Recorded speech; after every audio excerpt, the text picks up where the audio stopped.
Hey, did you know that more than 90% of our viewers listen every night but haven't subscribed yet? If you enjoy these gangster sleep stories, don't forget to subscribe and hit the notification bell. It's completely free and helps us keep these underworld tales alive. Now, get comfortable, unwind, and drift into tonight's story. The man who steps out of the government car is small, gray-haired, and carefully dressed, his hands folded in front of him as federal marshals guide him toward the courthouse doors. Cameras whirl. Reporters shout his name. To most New Yorkers watching the evening news that night, he is just another mobster turned witness, another reminder that the old underworld is falling apart. But for the men who once sat with him in smoke-filled back rooms, for the families divided by decades of secrecy and fear, he represents something far more serious, the collapse of a code that had held for generations. His name is Frank Lino, a former captain in the Bonanno crime family, and as he walks under the fluorescent lights and the gaze of law enforcement, he is carrying with him a lifetime of knowledge about how organized crime really worked in New York. The era he came from, of closed neighborhoods and unspoken rules, of quiet threats and cash-stuffed envelopes, has already begun to fade. Yet the journey that brought him to this moment started long before the RICO indictments and witness protection programs, in a very different city, under very different circumstances. Frank Lino entered the world on November 30, 1938 in New York City, at a time when the city itself was in transition. The Great Depression had recently loosened its grip, but its memory still hung over crowded tenements and noisy streets. He was born into an Italian-American family, part of the great wave of Southern Italian migration that had filled pockets of Manhattan, Brooklyn, and the Bronx with tight-knit communities, familiar dialects, and a wariness of outsiders. Public records and later law enforcement biographies agree on the basic facts. He was a child of that second generation, American by birth, but raised in an environment where the old country's customs, suspicions, and loyalties still defined daily life. In those years, New York's Italian neighborhoods were worlds unto themselves. Families often lived stacked on top of one another in narrow brick buildings. The scent of cooking, the din of radios, and the echo of voices in stairwells formed the backdrop of childhood. The church stood near the center of this life, not only as a religious institution but as a social anchor. Baptisms, weddings, funerals, and feast days all flowed through its doors. In such communities, respectability and reputation mattered. Parents who had come from villages with little in the way of formal opportunity placed enormous emphasis on hard work, modesty, and the hope that their children might do better than they had. But wrapped around that aspiration was something more complicated. By the time Frank was born, Italian-American organized crime had already taken root in the city for decades. The era of prohibition had made fortunes for men willing to flout the law, and in the 1930s, a new structure had been imposed on the chaos of rival gangs. After internal wars and high-profile murders, the dominant organizations in New York's Italian underworld had coalesced into what law enforcement would eventually call the Five Families. One of them, overseen by a young and ambitious boss named Joseph Bonanno, would later give its name to the Bonanno crime family, the organization that would shape much of Frank Lino's adult life. To a boy growing up in such an environment, the presence of those men was subtle but undeniable. They were not cartoonish villains lurking in alleys. They were neighbors, godfathers, sometimes even family friends. They held court on corners and in social clubs, men in good suits who seemed to move through the neighborhood with a confidence and ease that ordinary laborers did not possess. In public, they spoke softly, handed out small favors, sponsored local events. For families who struggled to navigate banks, landlords, and English-language bureaucracy, such figures could appear as both threat and resource. The message that filtered down to children was mixed. Stay away from trouble, but also remember who really holds sway here. Little survives in the public record about the intimacies of Frank's early home life, what stories were told at his kitchen table, what tensions or comforts defined his parents' marriage. What can be said with certainty is that he grew up at a moment when Italian-American communities were caught between Old World insularity and New World possibility. World War II, which broke out when he was still a toddler and ended before he entered his teens, accelerated changes everywhere. Italian immigrants who had once been treated with suspicion saw their sons fight in uniform. The GI Bill and the expanding post-war economy opened doors to education, civil service jobs, and the suburbs. Yet mobility within mainstream society was uneven. Ethnic prejudice lingered. Many landlords, employers, and institutions still viewed Italian surnames with skepticism, especially when they came from addresses densely associated with street gangs and syndicate activity in police files.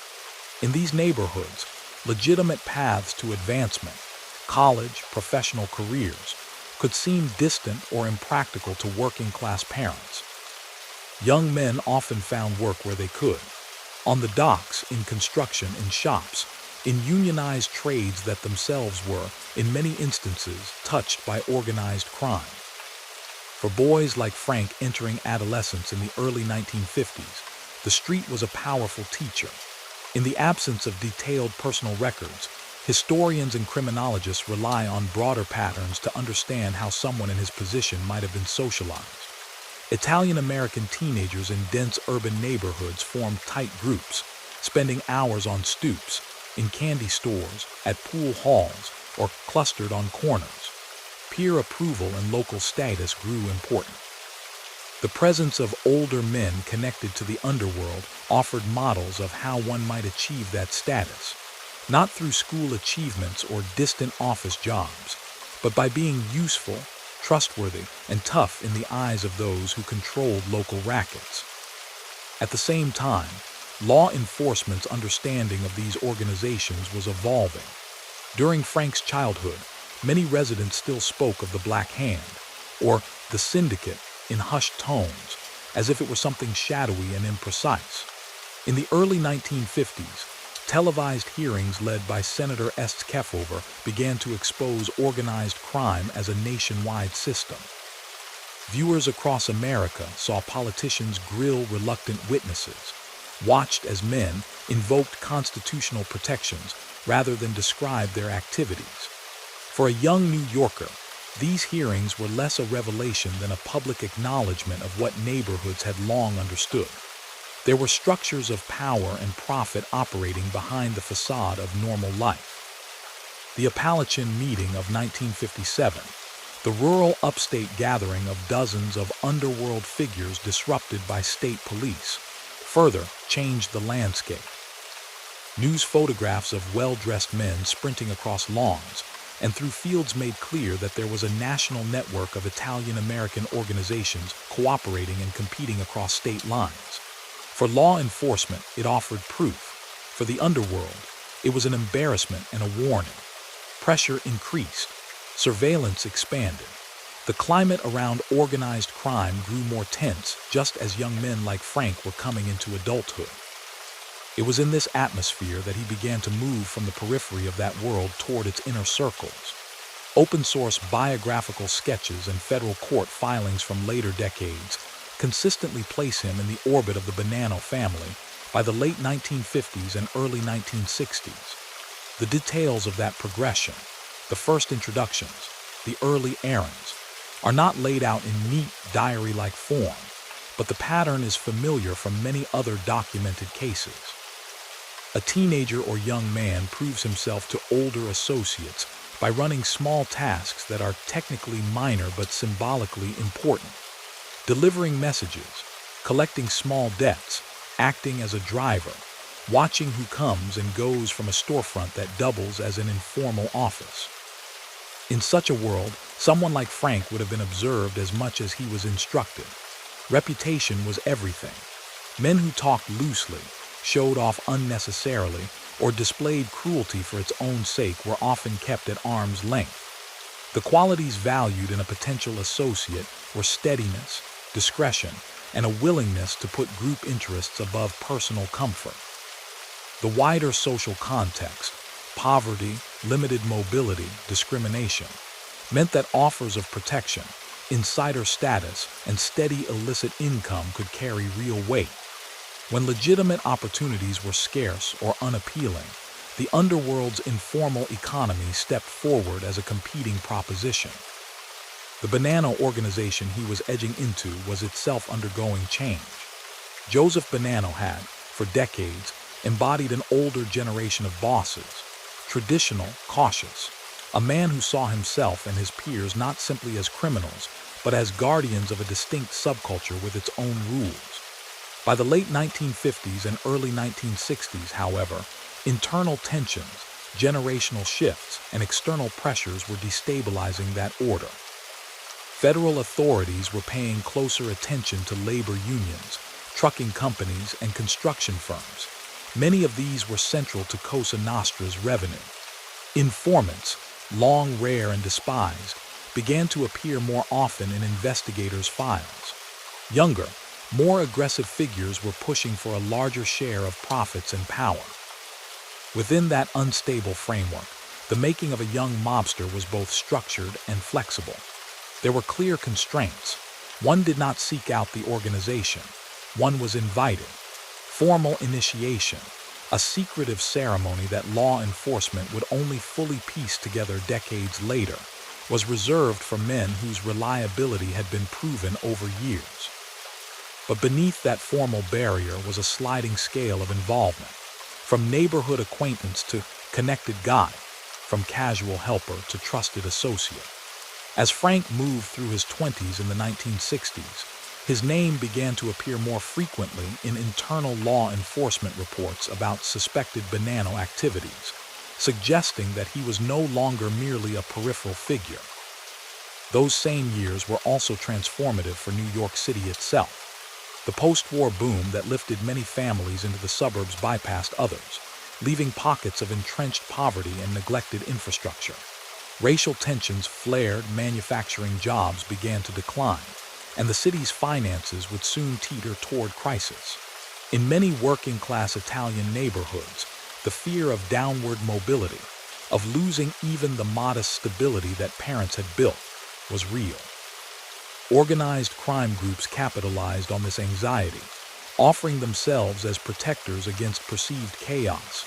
Middlemen who could secure construction contracts, jobs, or favors when official channels seemed indifferent. For someone like Frank, that meant that the boundaries between the licit and illicit worlds could be porous. An associate might hold a legitimate job on paper, perhaps in a small business, a union local, or a service industry, while also participating in off-the-books activities tied to the family. In interviews with former mobsters from similar backgrounds, a recurring theme emerges.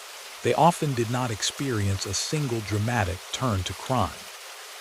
Instead, there was a gradual deepening of involvement, a slow normalization of rule-bending and law-breaking, framed as loyalty and enterprise. The line between an unpaid favor and a criminal act could be made to seem thinner than it was, especially in a culture where distrust of official authority was already strong. Evidence from later prosecutions indicates that by the close of the 1960s, Frank was no longer simply on the edges of this life. Prosecutors would eventually describe him as a longtime associate of the Bonanno family, a man already trusted enough to be involved in sensitive conversations and ventures.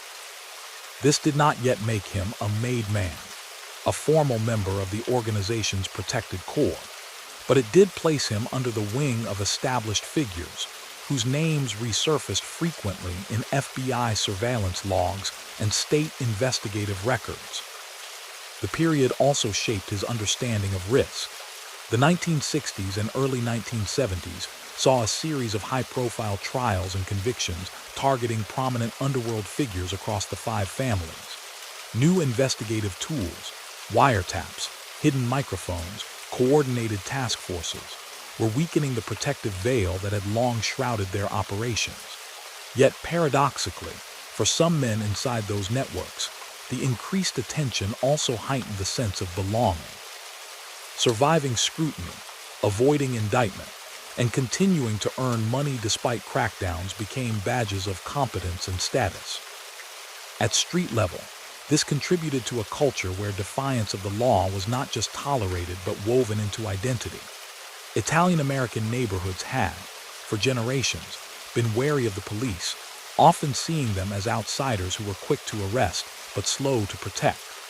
Organized crime groups exploited and reinforced that mistrust, portraying themselves as more dependable arbiters of disputes and providers of assistance than any government agency. For a man like Frank, in his 30s now and embedded in the daily rhythms of this ecosystem, the idea of cooperating with the state would have seemed not just unthinkable but shameful. Loyalty to one's associates, even at great personal cost, remained a central value. Yet the seeds of transformation were being planted even as that loyalty hardened. Younger prosecutors were learning from the mistakes of earlier failed cases. RICO, the Racketeer-Influenced and Corrupt Organizations Act, had been passed in 1970, giving law enforcement a powerful new tool to target criminal enterprises as organizations rather than as a scatter of individual offenders. The old pattern, arrest a few men on narrow charges, watch them serve light sentences, then return to business, was slowly being replaced by longer, more complex investigations aimed at dismantling hierarchies. All of this would, in time, come crashing into Frank's life, forcing choices that the young man of the 1950s and 1960s could scarcely have imagined. For the moment, however, as the 1970s approached, his trajectory seemed fixed. He had risen from a child of immigrant stock in a crowded New York neighborhood to a trusted figure within one of the city's most entrenched criminal organizations. The same forces that had closed off certain avenues of advancement had opened others, drawing him deeper into a world governed by its own rules, rewards, and punishments. The city outside was changing, growing more turbulent, more contested. Inside the closed rooms where he now spent much of his time, another set of storms was brewing.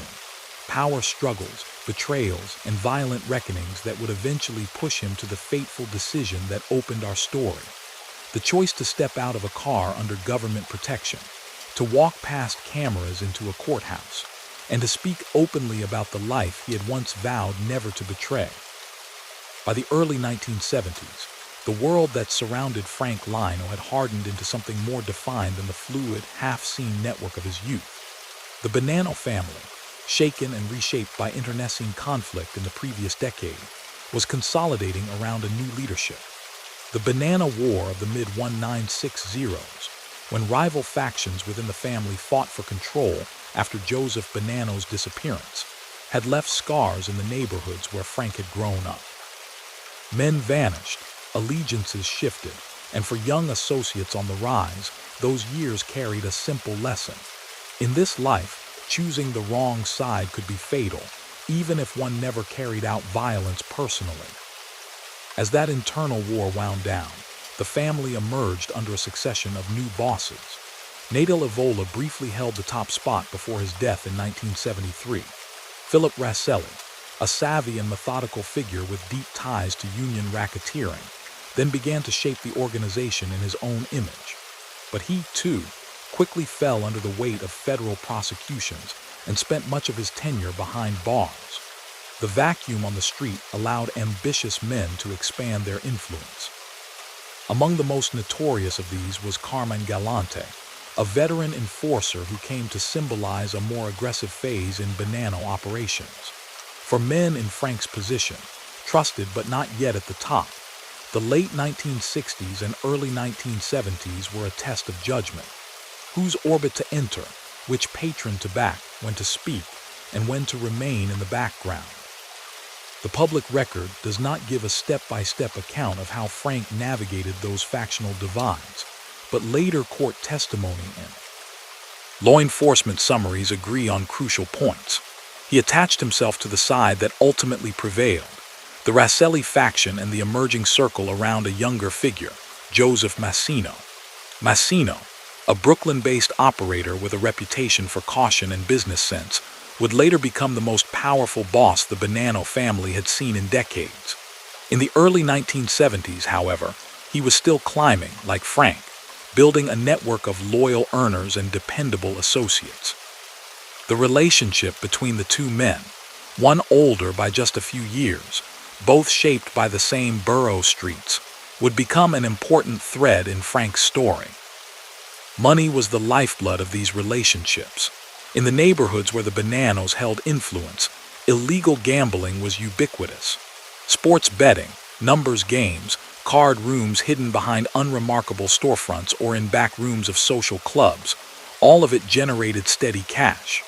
Loan sharking, the practice of extending high-interest credit backed by the implicit threat of retaliation, provided another stream of income.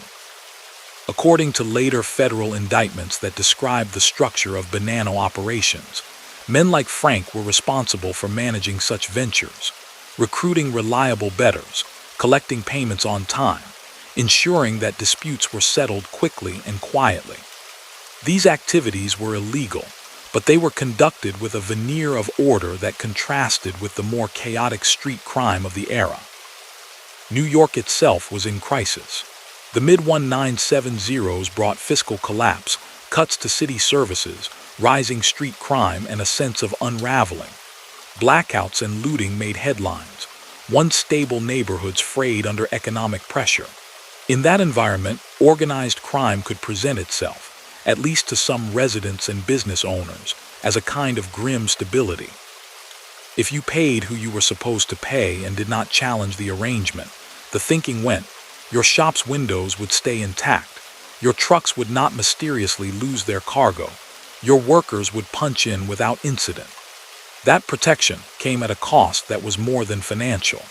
It cemented a parallel system of power, one that depended on fear and the knowledge that complaints to the authorities could bring retaliation. Frank's name began to surface in this context, not yet in bold headlines, but in the paperwork of investigators who were slowly mapping the Bonanno hierarchy. Surveillance logs, confidential FBI memoranda, and the testimony of later cooperating witnesses place him as an active soldier in waiting by the mid-1970s, someone the family trusted to manage money and people. He was part of the quiet machinery that kept gambling and loan sharking operations running, insulated from the visible street-level disputes by layers of intermediaries, but close enough to enforce decisions when necessary. The reputation he cultivated was not that of a flamboyant gangster, but of a steady earner, a man who did what was asked and drew little outside attention. For many in his position, that low profile was a deliberate strategy. Law enforcement attention in those years tended to focus on flamboyant figures like Galante, who seemed to revel in the aura of power, holding court at restaurants, appearing in public in expensive clothes, surrounded by obvious bodyguards. Behind that spectacle, a different breed of mobster preferred to operate. Frank fit more into this latter category.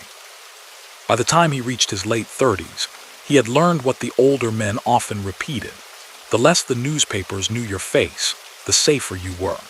To the outside world, he appeared as a middle-aged Italian-American man who moved between cafes, small offices, and family gatherings. To those within the Bonanno orbit, he was a familiar presence at meetings where money changed hands and decisions were quietly affirmed. At some point in the mid to late 1970s, after years of proving his reliability, Frank crossed a threshold that separated committed associates from full-fledged members of Cosa Nostra. According to testimony given decades later in federal court, he was formally inducted into the Bonanno family during this period, in a ceremony that reflected traditions carried over from Sicily and refined in American back rooms. Investigators by then had begun to piece together what such ceremonies entailed. Oaths of loyalty, symbolic gestures meant to bind the initiate for life, the invocation of a code that placed obedience to the organization above all else. For Frank, being made meant both increased status and increased obligation. He was no longer simply a helper or subcontractor. He was part of the inner circle whose names appeared on law enforcement's organizational charts as soldiers, men sworn to uphold the decisions of the family leadership. That promotion did not change the daily rhythms of his life overnight, but it did reframe them.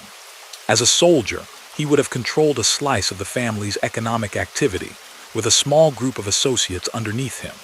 He answered upward to a capwarjime, who in turn answered to the underboss and boss. Money flowed both ways. Tribute went up the chain as a sign of respect and loyalty, while orders and protection came down. The move also tightened the social bonds around him. Fellow members became something more than colleagues. They were, in the language of the organization, men of honor. To violate that honor by cooperating with authorities or defying leadership was, in theory, unthinkable. The tension between that internal code and the external reality of law enforcement pressure would define the next decades of Frank's life. For the moment, in the late 1970s, the more immediate concern inside the Bonanno family was the question of who truly controlled it. Carmine Galante had, by then, leveraged his fearsome reputation and his connections to Sicilian traffickers to dominate the family's operations, especially in the lucrative heroin trade. His brashness, both in business and in his defiance of the broader mafia commission that oversaw the 5 families, made him a target. Other bosses, already under heavy federal scrutiny for narcotics activity, saw Galante's swagger as reckless and dangerous to everyone. On July 12, 1979, that conflict reached its deadly climax when Galante was murdered while having lunch at an Italian restaurant in Brooklyn. The killing, carried out in broad daylight, sent a shock through both the underworld and the wider public. For insiders like Frank, the message was unmistakable. No one was untouchable, not even a man who had seemed to dominate the streets just months before. The killing also cleared the way for the Rashaped faction to consolidate control of the Bonanno family, aligning it more closely with the cautious, committee-driven style favored by the other New York organizations. Under this new arrangement, men who had backed the winning side saw their influence grow. Frank was among those whose standing solidified. Over the next few years, as the Galante loyalists were pushed aside or quietly marginalized, he found himself operating in a structure that suited his temperament, one that valued discretion and steady earnings over theatrical displays of power. He remained, as far as official documents indicate, lower on the public radar than some of his contemporaries, but inside the family, his reliability was increasingly recognized. Later FBI affidavits and informant statements would describe him as a trusted soldier, aligned firmly with the emerging Massino leadership. Yet if the Bonanno hierarchy seemed more stable after Galante's removal, the pressures from outside were intensifying. Federal agents had begun to adapt their methods, relying more heavily on long-term undercover work and electronic surveillance. Nowhere would this shift become more famous than in the operation run by FBI agent Joseph Pistone, who infiltrated the Bonanno family under the alias Donnie Brasco. Beginning in the mid-1970s, Pistone spent years posing as a jewel thief and small-time fence, gradually gaining the trust of key figures, including Capwarjime Dominic, Sonny Black Napolitano. Through him, the FBI obtained an unprecedented window into the daily workings of the family. Frank was not part of Napolitano's immediate crew, and there is no evidence that he ever met Pistone personally, but he operated in the same organizational ecosystem, and the shockwaves from that infiltration reached every corner of the Bonanno world. When the operation was finally revealed in the early 1980s, it was a profound humiliation. Here was proof that the code of silence and the careful vetting of newcomers could be breached. The subsequent internal reprisals and the federal prosecutions that followed deepened an already growing sense of vulnerability among men who had long prided themselves on operating in the shadows. From a law enforcement perspective, Pistone's work was a breakthrough that validated years of incremental change. From the perspective of men like Frank, it underscored an uncomfortable reality. Despite their rituals, their oaths, and their reliance on tradition, The world around them was evolving in ways that made old habits increasingly risky. Wiretaps, hidden microphones in social clubs, undercover agents who would patiently build cover stories over years. These tools were eroding the space in which Cosa Nostra had once operated with relative impunity. The early 1980s brought another series of convulsions to the Bonanno family leadership, including the infamous murders of rebellious capos who were perceived as threatening the Rasella-Massino line. Those killings, carried out in a setting that was meant to be a peace meeting, further hardened the family's reputation as both internally ruthless and strategically determined to stamp out dissent. Once again, Frank's name does not appear as one of the central planners or triggermen in the surviving indictments and narratives surrounding those particular incidents, but as a soldier firmly within the dominant faction, he would have understood the lesson they were meant to convey. Questioning the leadership's authority was not a theoretical offense. It could be punished in the starkest possible terms. While the public saw only the headlines, the raids, the funerals, the occasional dramatic arrest, another quieter story unfolded in the day-to-day balance of Frank's life. Like many mob figures of his generation, he lived in two overlapping but distinct worlds. In one, he was a family man, a neighbor, a figure who might sit in front of a modest house or eat at local restaurants without attracting whispers from those who either did not know or preferred not to acknowledge his other role. In the parallel world, behind the doors of social clubs and private dining rooms, he was a sworn member of an organization that prided itself on being above the law, bound first and foremost to its own hierarchy and codes. This dual existence created layers of social conflict that later emerged in courtroom narratives.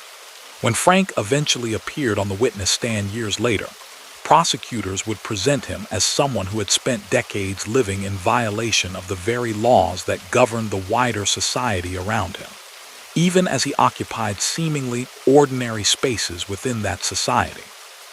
The neighbors who might have described him as quiet or respectable were, in that telling, living alongside a man deeply embedded in organized criminal activity. The contradiction was not unique to him, but his case provides a stark example of how normalized such a split life could become in certain communities.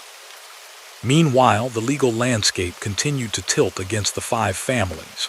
The Racketeer-Influenced and Corrupt Organizations Act, RICO, had been on the books since 1970, but it took prosecutors time to learn how to wield it effectively. By the mid-1980s, they were doing just that. Instead of charging mob figures with isolated crimes like illegal gambling or individual acts of extortion, they increasingly used RICO to frame those acts as part of broader criminal enterprises. Convictions under RICO carried longer sentences and allowed the government to seize assets more comprehensively. The 1985-86 Commission case, which targeted the top leadership of the New York families, signaled that the government was finally willing and able to strike at the organizational heart of Cosa Nostra. The Bonanno family, which had been temporarily pushed off the Mafia Commission during its internal wars, found itself both isolated and, in a perverse way, insulated from that particular prosecution. But isolation came at a cost. Without a formal seat at the table, the family had less say in mediating disputes and dividing territory. It also carried a lingering stigma among its peers. Restoring the Bonannos, standing within the Underworld community, became one of Joseph Massino's major goals as he rose to dominance. Men like Frank, who had aligned with him early and consistently, were well placed to benefit from this project. Their fortunes were now bound not only to the success of local rackets, but to the broader effort to rehabilitate the family's image among its criminal counterparts. By the late 1980s, federal agents and prosecutors would describe Frank in internal documents as more than just a soldier, though his formal title in those years is sometimes obscured in public records. Understandable, given the secretive nature of mob promotions.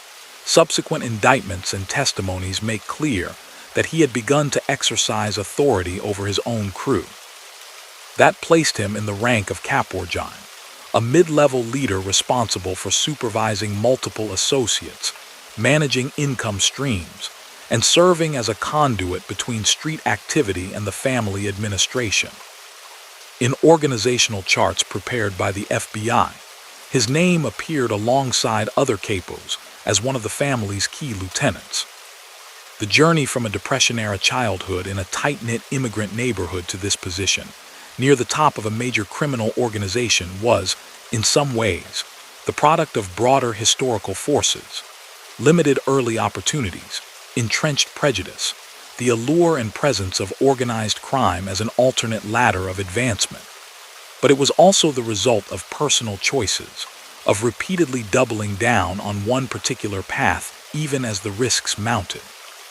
By the time he reached his 50s, Frank had spent the better part of 3 decades living inside the Bonanno system, absorbing its values, enforcing its decisions, and benefiting from its shadow economy. The world beyond his immediate circles was changing rapidly, with law enforcement more sophisticated and communities less tolerant of the silent taxes imposed by organized crime. Inside his world, however, power still seemed to reside in familiar places, around small tables, in whispered conversations, sealed by handshakes and mutual obligations. What neither he nor most of his contemporaries fully grasped at that moment was how much more vulnerable their world had become. The same tools that had brought down the commission were now being refined further. Younger agents and prosecutors, many of them raised on stories of earlier mob trials, were determined to press their advantage. Cooperating witnesses, once almost unheard of among made men, were beginning to appear more regularly, encouraged by the prospect of reduced sentences and protected new lives. The idea that someone of Frank's seniority and experience might one day walk into a courtroom under government protection and speak openly about the inner workings of the Bonanno family would have seemed, in the late 1980s, like an almost unimaginable betrayal. Yet the currents pushing him toward that eventual choice were already gathering strength, even as he sat with fellow capos and discussed the everyday business of their domain.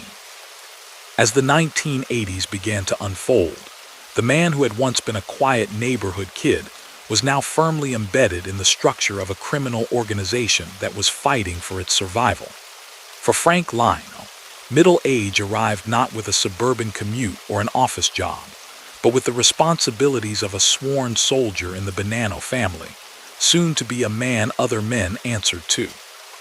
He had taken the oath, pledged his loyalty, and in return, he had been given a measure of authority and economic security within the Bonanno hierarchy. The small clubs and storefronts that had seemed mysterious when he was a boy were now workplaces, meeting spots, and sometimes the stage for decisions that would reverberate for decades.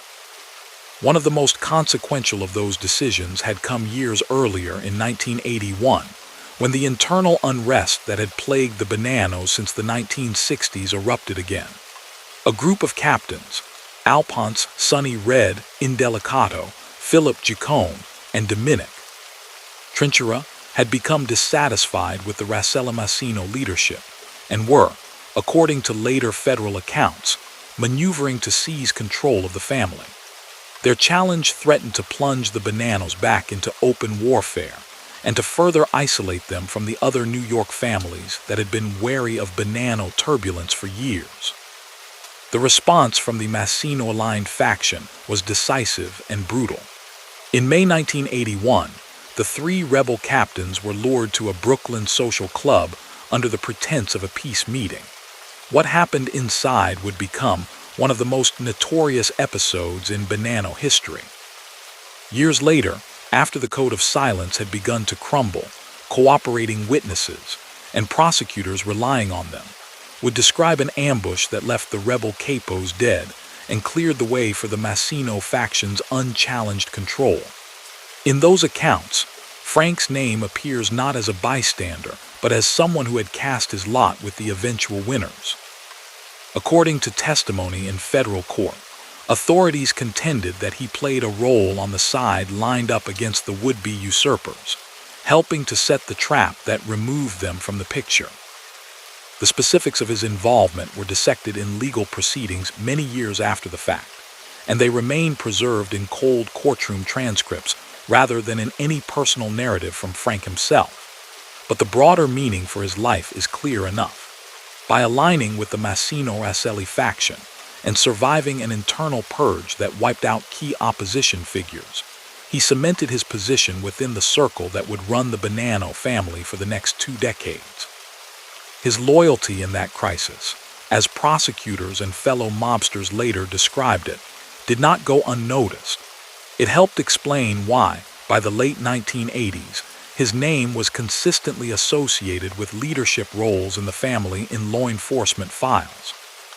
Those years were paradoxical for men in Frank's position. Inside the Bonanno family, there was a sense of hard-won stability. The leadership question, which had caused so much bloodshed and uncertainty, was largely settled. Philip Rosselli was still recognized as boss, even while imprisoned. Joseph Massino, operating on the street, increasingly acted as the de facto head, running day-to-day affairs and shaping strategy. Underneath them, capos like Frank supervised crews that generated income through illegal gambling, loan sharking, and the quiet extortion of businesses that had little recourse but to comply. Outside the organization, however, the environment was changing faster than many in the underworld could comfortably grasp. The shock of the Appalachian meeting in 1957 and the Kefauver hearings of the early 1950s had long since faded, replaced by a more technical and determined kind of law enforcement. Federal prosecutors had learned, often through failure, how to build RICO cases that could withstand appeals. The FBI had expanded specialized squads devoted to organized crime, pairing veteran agents who knew the neighborhoods with younger investigators versed in wiretaps, surveillance technology, and long-term undercover work. The Donnie Brasco infiltration, exposed in 1981, had shown just how deeply an agent could penetrate even a wary organization like the Bonannos. For Frank, now recognized internally as reliable and increasingly powerful, that meant that nearly every aspect of his professional life was, in some sense, watched. The diner meetings, the quiet walks along side streets in Brooklyn, the drives to out-of-the-way restaurants where sensitive conversations were held, many of these were, at one time or another, observed, recorded, or reported on by law enforcement. In FBI case files from the mid to late 1980s, his name appears alongside those of other mid-level and upper-level Bonanno figures, annotated with notes drawn from surveillance and informant tips. Even when agents did not yet have enough evidence to indict him, they were building a mosaic around him, slowly documenting who he met, where, and for how long. The pattern of his activities, as later summarized in indictments, was largely consistent with the role of a capo in a New York mafia family.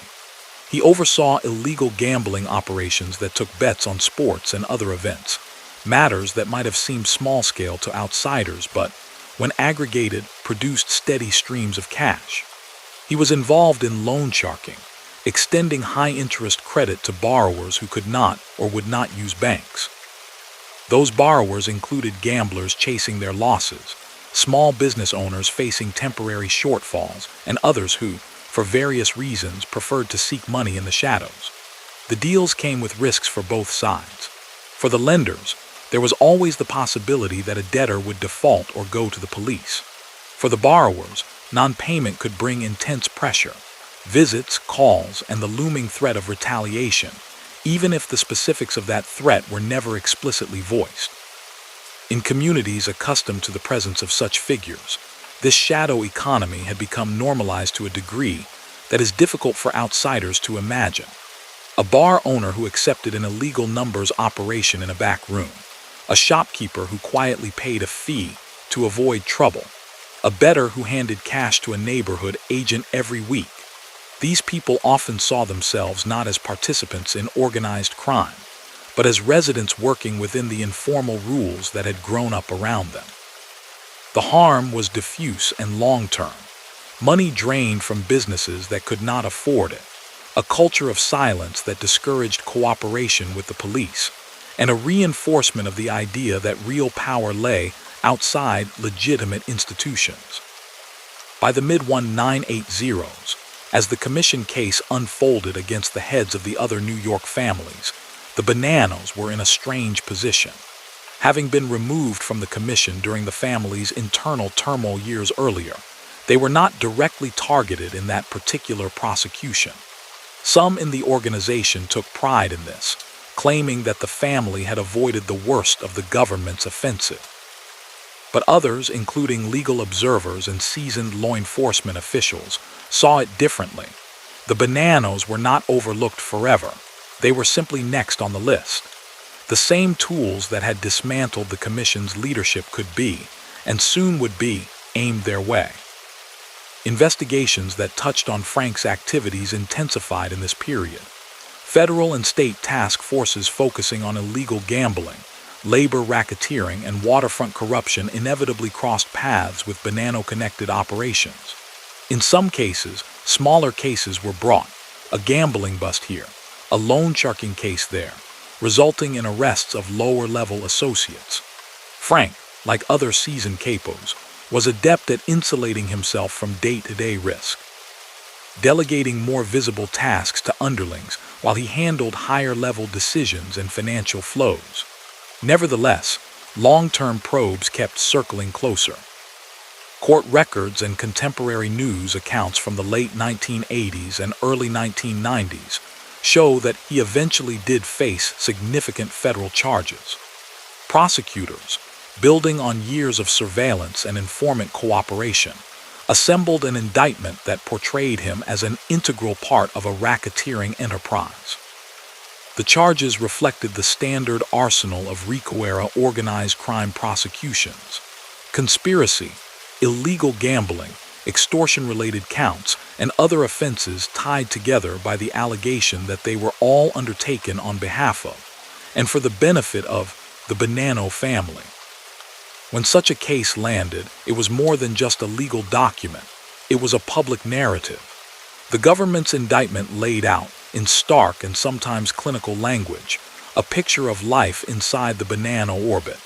The meetings, the assignments of territory, the obligations to pay tribute up the chain of command. Frank, so used to operating behind a veil of deniability, suddenly found his name printed in newspapers, linked explicitly to the organization that had long been an open secret in his neighborhoods, but rarely spelled out so bluntly in official channels. The courtroom became a new kind of stage. Prosecutors framed him as a career member of organized crime, someone who had chosen, over and over, to participate in illegal enterprises that harmed both individuals and the broader fabric of civic life. Defense attorneys, as they typically did in such cases, tried to raise doubts about the reliability of informants, challenged the interpretation of intercepted conversations, and painted their clients as businessmen entangled in overly broad government theories. The jurors, mostly drawn from far outside the insulated world of his youth, weighed competing narratives that must have seemed, at times, almost foreign to their everyday experiences. Whatever the tactical twists of the trial, the broad outcome is part of the public record. Frank was convicted on serious charges and sentenced to a substantial term in federal prison. The exact length of that sentence and the day-by-day experience of serving it are matters of court files and prison logs rather than personal memoirs. Yet the implications for his life can be traced through the patterns of many similar cases. A man who had spent decades walking the streets of Brooklyn and Queens, frequenting the same cafes and clubs, suddenly found his world reduced to cell blocks, yards, and visiting rooms. Prison, for men in his position, was both punishment and continuation. On the one hand, it was a stark demonstration of the limits of the power they had believed in. The reach of the law had pierced the shell of secrecy and solidarity that Cosa Nostra depended on. On the other hand, the federal prisons of the 1980s and 1990s were crowded with other wise guys. Old rivalries and alliances were reconstituted in mess halls and recreation areas. Clusters of inmates from the same organizations would eat together, walk the yard together, and maintain the rituals of deference and hierarchy they knew from the street, albeit in diminished form. It was inside those institutions that many mobsters of Frank's generation confronted a new phenomenon that would, in time, reshape everything: the increasing number of cooperative witnesses. Men who had once taken the same oath he had were now meeting quietly with prosecutors, agreeing to testify in exchange for sentence reductions and the chance at new identities far from New York. In some cases, news of such deals would filter back into the general prison population slowly, through gossip and rumor. In others, it arrived all at once, when a familiar face unexpectedly appeared on a witness list or in a news article about a major trial. For a man like Frank, steeped in the old code that condemned cooperation as the ultimate betrayal, these developments were more than tactical setbacks. They challenged the underlying belief that loyalty to the organization would be reciprocated, that if one kept silent, one could rely on a degree of protection, support for one's family, and an enduring place within the group's memory. Instead, he watched as the government used RICO, long sentences, and the threat of aging behind bars to pry open the inner workings of all 5 New York families. The mythology of invulnerability that had surrounded Cosa Nostra when he was a boy was dissolving under the weight of testimony from its own members.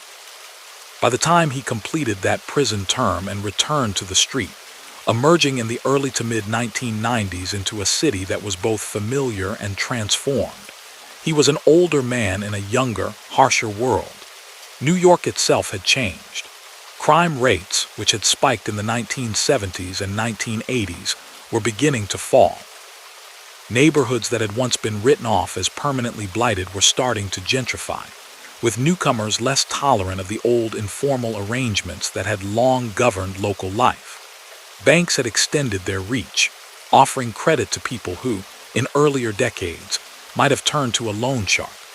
Police-community relations remained fraught in many places, but larger citywide efforts at reform and community policing were underway. Within the Bonanno family, the landscape was altered as well. Many figures from Frank's formative years were gone dead, imprisoned, or retired into obscurity.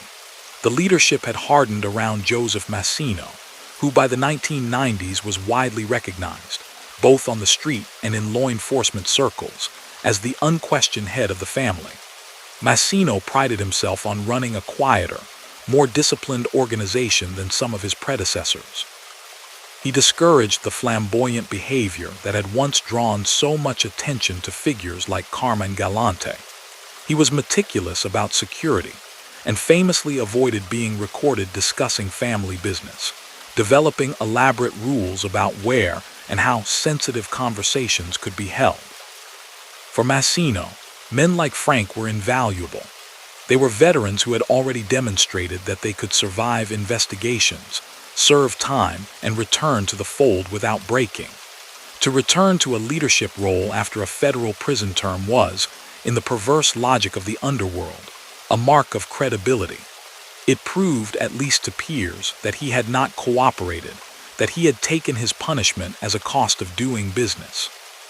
Court filings from later years, when the government finally moved decisively against the entire upper structure of the Bonannos, consistently list him among the family's capos, those responsible for supervising crews, collecting proceeds, and attending strategy meetings with the administration. His operations in the 1990s, as described in those records and in the testimony of later cooperating witnesses, did not fundamentally differ from his earlier activities.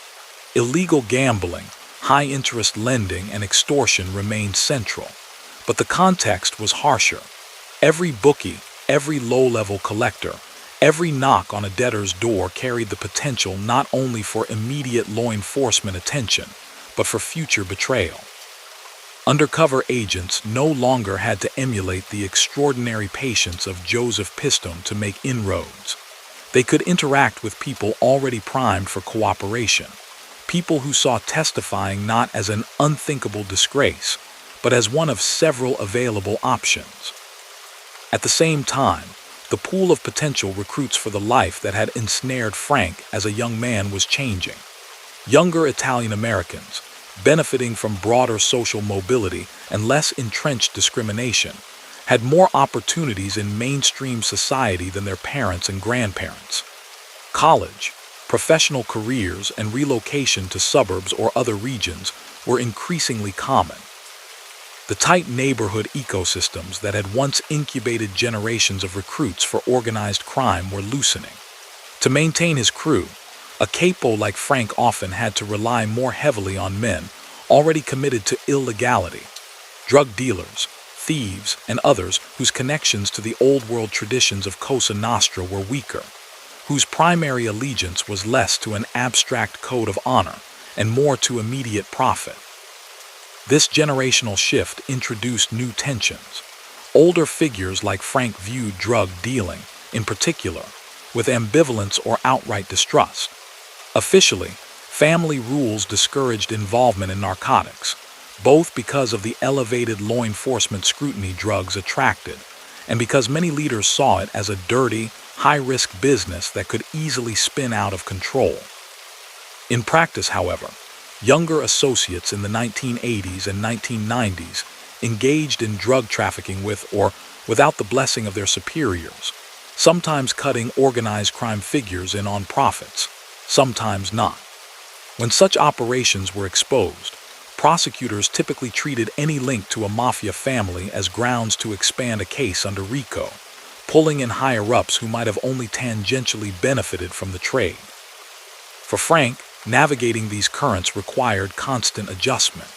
He had to maintain discipline within his crew, ensuring that the men they relied on did not bring unwanted attention through reckless behavior, while also recognizing that the economic landscape had shifted.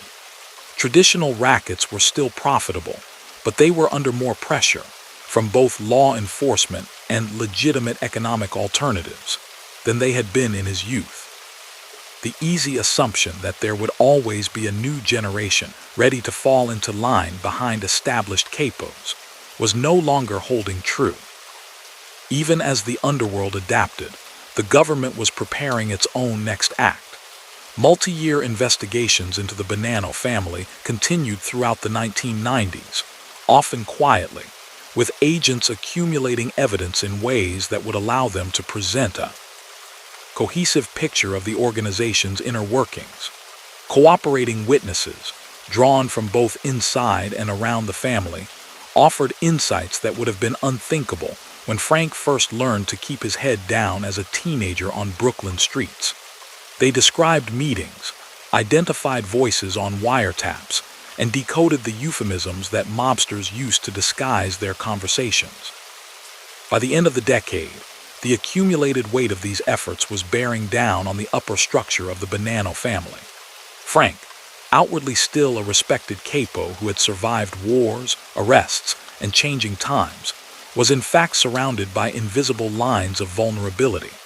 Past events, like the 1981 ambush of the rebel captains, and more recent internal disputes were being revisited in grand jury rooms and prosecutors' offices. Casual remarks he might once have believed vanished into the air could now be resurrected on tape or recounted under oath by someone who had decided that cooperation was preferable to a long, uncertain future behind bars. He moved through this world with the instincts honed over decades: caution, selective trust, a reliance on routines that had served him well. Yet the terrain beneath his feet was different from the one he had known as a young associate. The guarantees were fewer, the code thinner, and the gap between the old mythology of the mafia and its actual, fragile condition wider than ever. Still, as the 1990s closed and the new century began, he remained what he had long been: a Bonanno capo, publicly unrepentant, privately aware that the space for men like him was shrinking, but not yet ready, or perhaps not yet forced, to imagine a future that did not involve the organization he had served for nearly his entire adult life. By the late 1990s, the underworld that had once seemed almost timeless to Frank Lino was showing clear signs of strain. The five families were still in place. The familiar names still carried weight, but the image of invincibility that had surrounded them when he was young had been badly eroded. Convictions of bosses like John Gotti and the relentless use of RICO statutes had proved that the government could, with enough patience, reach even the top of the hierarchy. Yet inside the Bonanno family, men still gathered in back rooms and social clubs, spoke in lowered voices, and conducted business much as they always had. For someone of Frank's generation, the instinct was to keep going, to trust in tradition and caution. He had survived the internal wars and law enforcement onslaughts of the 1970s and 1980s. He was now a seasoned capo, a man who had earned his position, and in the eyes of many around him, justified the respect he commanded. The Bonanno family itself, under the firm control of Joseph Massino, was in a comparatively strong position. Massino had cultivated an image of himself as a careful, almost corporate-minded leader, someone who valued profits over headlines, discipline over showmanship. He reigned in the public swagger that had characterized previous eras, insisting on low-key meetings and repeatedly emphasizing security. He instructed subordinates to avoid using names on the telephone, to choose meeting spots carefully, and to minimize attendance at events that might draw attention. In that environment, the steady, unobtrusive style that had long characterized Frank's approach fit well. He was not a flamboyant figure. He was a working capo who delivered money, maintained order in his crew, and refrained from antics that would land his face in the newspapers. But beneath the outward calm, resentments and suspicions simmered, as they always had in the closed world of organized crime. One of the most important of these involved Gerlando, George from Canada, Ciacia, a respected Bonanno captain with deep ties to the powerful Rizzuto organization in Montreal. Ciacia, older than many of the family's rising figures, had for years acted as a bridge between the New York administration and Canadian operations. He was known as composed and understated, someone who carried himself more like a businessman than a street enforcer. Within the family, his standing was significant. Outside it, his connections extended across borders at a time when international drug trafficking and money laundering were reshaping underworld economies. Tensions developed between Ciacia and other Bonanno figures in the 1990s, particularly around questions of drug activity and the handling of disputes within the family. According to later testimony from cooperating witnesses and summaries offered by prosecutors, there were sharp disagreements over the behavior of certain captains and associates, including men involved in narcotics. In one notable clash, Ciacia reportedly criticized a fellow Bonanno capo in front of others, accusing him of misconduct and calling into question his judgment. In the insular world of Cosa Nostra, such public criticism was rarely forgotten and often interpreted as a challenge to the authority of those who had backed the man being denounced. Massino, who prized unity and loyalty, began to view Ciacia as a problem rather than an asset. In later court proceedings, witnesses recounted conversations in which Massino spoke unhappily about Ciacia's perceived independence and his increasingly strained relationships with other key figures. From Massino's perspective, a captain with strong external alliances and a readiness to voice criticism could, under the right or wrong circumstances, become a rallying point for dissent. The fact that Ciacia's base of strength lay in Canada rather than New York only heightened the sense that he was, in some way, not fully under direct control. It was in this charged context that Frank found himself once again drawn into a situation where questions of allegiance, obedience, and self-preservation converged. For decades he had proven his loyalty to the prevailing leadership factions within the Bonanno family. During the internal conflicts of the early 1980s, he had aligned with the Massino-Rosselli side and survived while others fell. As a result, Massino had long regarded him as dependable. That trust would now be tested in one of the most consequential episodes of Frank's criminal career, the elimination of Gerlando Ciacia. On a March day in 1999, Ciacia was found dead on a Bronx street, shot and left near a parked vehicle. The killing was immediately recognized by law enforcement as a targeted attack rather than a random crime. Ciacia's status ensured that his death could not be dismissed as an isolated incident. It raised questions about fractures within the Bonanno organization and the possibility of renewed internal conflict. The body was discovered without identifying documents, but police and federal agents quickly connected the victim's features to photographs in their files. Within hours, investigators understood that a high-ranking Bonanno captain with international ties had been murdered on their doorstep. For several years after the killing, the details of how it had been arranged and carried out remained officially unsolved. In the Underworld, however, word circulated that the act had not been the work of an outside rival, but of Ciacia's own colleagues. Much later, when the code of silence around the case finally broke in federal court, Frank's role emerged in stark relief. As he would testify under oath, he had helped lure Ciacia to the meeting that resulted in his death, acting on instructions that, by everyone's understanding, ultimately traced back to Massino. The picture that came into focus was that of a trusted veteran being used to remove another trusted veteran, a man with decades of shared history, asked to facilitate the elimination of someone he had long known as a fellow member of the same organization. Even without sensational detail, the bare facts of that betrayal were jarring. In the carefully controlled environment Massino tried to maintain, such an act sent a chilling signal. No one's history or standing was enough to guarantee safety if the boss decided they had become a liability. For Frank, the event deepened his entanglement in Massino's regime. By participating in a killing that law enforcement would later treat as a key example of internal mafia violence, he tied his fate even more tightly to the administration that had ordered it.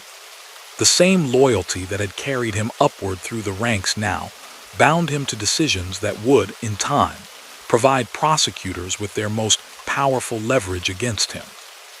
While Frank and his contemporaries treated Ciacia's removal as internal business, the government regarded it as another data point in a growing pattern. Throughout the late 1990s, FBI squads and federal prosecutors continued to assemble a picture of the Bonanno family's structure and activities.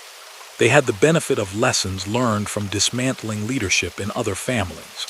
They also had an increasingly valuable asset: insiders who were willing to talk. Each new cooperating witness, whether a soldier, an associate, or someone peripherally linked to the family, added to the government's understanding. They filled in gaps left by surveillance, identified voices on taped conversations, and explained the significance of cryptic phrases. By the turn of the century, investigators felt they had enough to move decisively. In the early 2000s, federal authorities unveiled a sweeping indictment targeting the highest levels of the Bonanno organization. Joseph Massino, long known informally to agents and reporters as the boss, was finally charged in a comprehensive racketeering case. The indictment alleged a pattern of criminal conduct stretching back decades: illegal gambling, loan sharking, extortion, and multiple homicides carried out to maintain and enhance the family's power. Alongside Massino were named his underboss, Salvatore Sal Vito, and several captains, including Frank. The charges against Frank were serious and specific. Prosecutors alleged that he had participated in, or conspired in relation to, several homicides undertaken at the direction of the Bonanno administration. Among the killings highlighted in later proceedings were the 1981 elimination of the rebellious 3 captains and the 1999 murder of Ciacia. The indictment framed these acts not as isolated bursts of violence, but as integral tools of organizational control, enforcement mechanisms that ensured obedience, settled internal disputes, and maintained the leadership's dominance. For each of the principal defendants, the potential penalties were severe. Depending on how the evidence unfolded and how the jury viewed his role, Frank faced the realistic prospect of life in prison. His arrest and detention marked a profound turning point. For the first time, he confronted not just another in a series of shorter prison terms, but the likelihood that, at his age, any long sentence would effectively be a final one. He was in his 60s, no longer the resilient younger man who could rationalize incarceration as a temporary setback. Years behind bars that might previously have been viewed as survivable now loomed as the probable end of the line. Compounding this was the knowledge that the government's case was not built simply on circumstantial evidence or low-level claims. It rested on a mix of surveillance, documents, and, critically, insider testimony. News began to filter through legal filings and the close-knit world of defense attorneys that some of the very men Frank had long worked alongside were now cooperating. Salvatore Vito, Massino's brother-in-law and one-time underboss, would, in short order, become one of the government's most important witnesses, although the timing of his decision remained opaque to many at the time. Others, at different levels of the organization, had already agreed to testify in exchange for concessions. The taboo against informing, once nearly absolute within Cosa Nostra, had eroded to the point where even senior figures could be persuaded, or pressured, to break ranks. From a prosecutor's perspective, the situation presented an opportunity. A veteran captain like Frank, with decades of experience and first-hand knowledge of key events, could dramatically strengthen the government's hand if he chose to cooperate. From Frank's perspective, however, the idea was anathema to everything he had spent his life believing. The oath he had taken when he was inducted into the Bonanno Family explicitly rejected the possibility of cooperation with the authorities. In the value system of that world, such a move was not simply a crime. It was a repudiation of one's identity as a man of honor. Yet the cold realities of the indictment and his circumstances were difficult to ignore. He was no longer the relatively anonymous soldier who could hope to recede into the background of a large case. His name was listed prominently. The homicides attributed to him in the charging documents had already drawn press attention, particularly the killing of Ciacia, which resonated because of its cross-border implications and the victim's stature. The likelihood that he could credibly argue he was just a peripheral figure, unaware of or uninvolved in key acts, was minimal. He also had to confront the possibility that the loyalty he had shown, stepping into dangerous situations at the behest of higher-ups, might not be repaid in any meaningful way now that he was facing the full weight of federal prosecution. At some point during his pretrial detention, the calculus shifted. In 2003, according to publicly available court records and news accounts, Frank did what would once have been unthinkable for a man of his rank and generation. He agreed to cooperate with the government. The decision occurred behind closed doors. In the private spaces where defense attorneys and prosecutors explore possibilities that will eventually reshape high-profile cases, he met with federal agents and prosecutors in a series of debriefing sessions, laying out his knowledge of Bonanno family structure, routines, and specific events, including the murders that had become focal points of the case against him. The process was formalized in a cooperation agreement, a document that set out the expectations on both sides. From Frank, the government demanded complete and truthful disclosure of his criminal activities and the activities of others he had observed.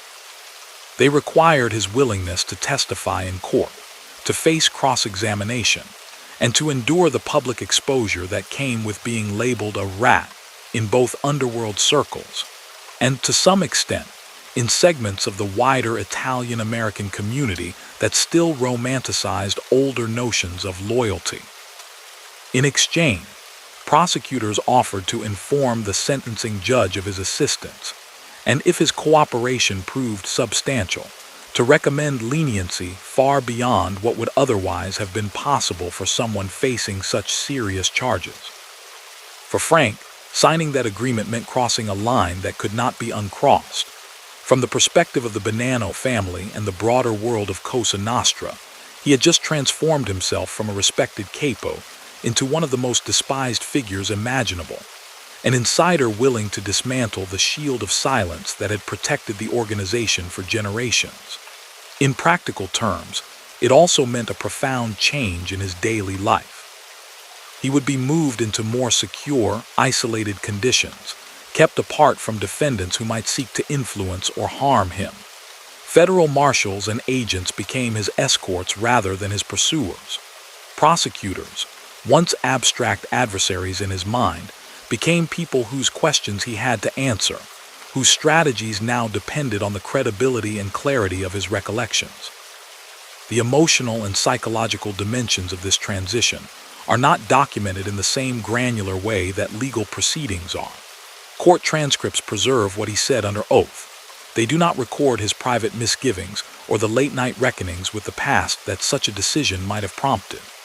What is clear is that, by choosing cooperation, he fundamentally altered the trajectory not only of his own case, but of the government's broader campaign against the Bonanno family.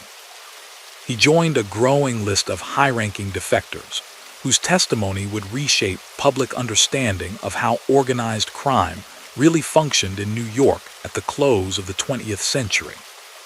His agreement to cooperate also set in motion a series of confrontations that would bring his long-hidden life into the open.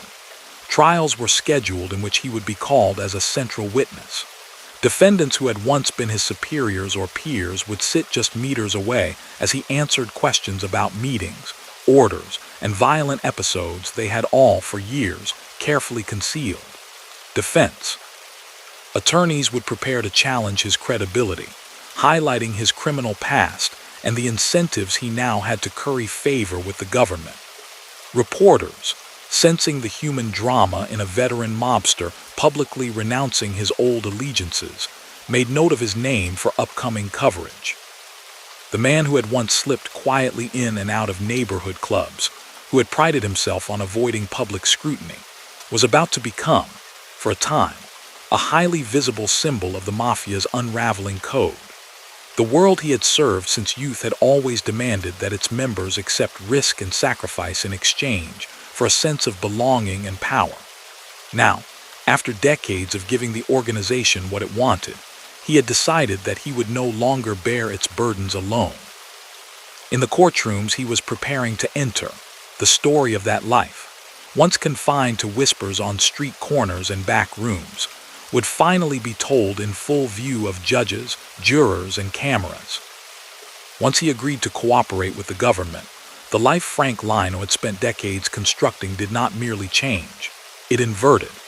For most of his adult years, law enforcement had been the enemy, the force to be outwitted or endured in silence. Now, in secure rooms inside federal buildings, he sat across from FBI agents and prosecutors, answering their questions in detail. The same instincts that had once trained him to say nothing now had to be overridden.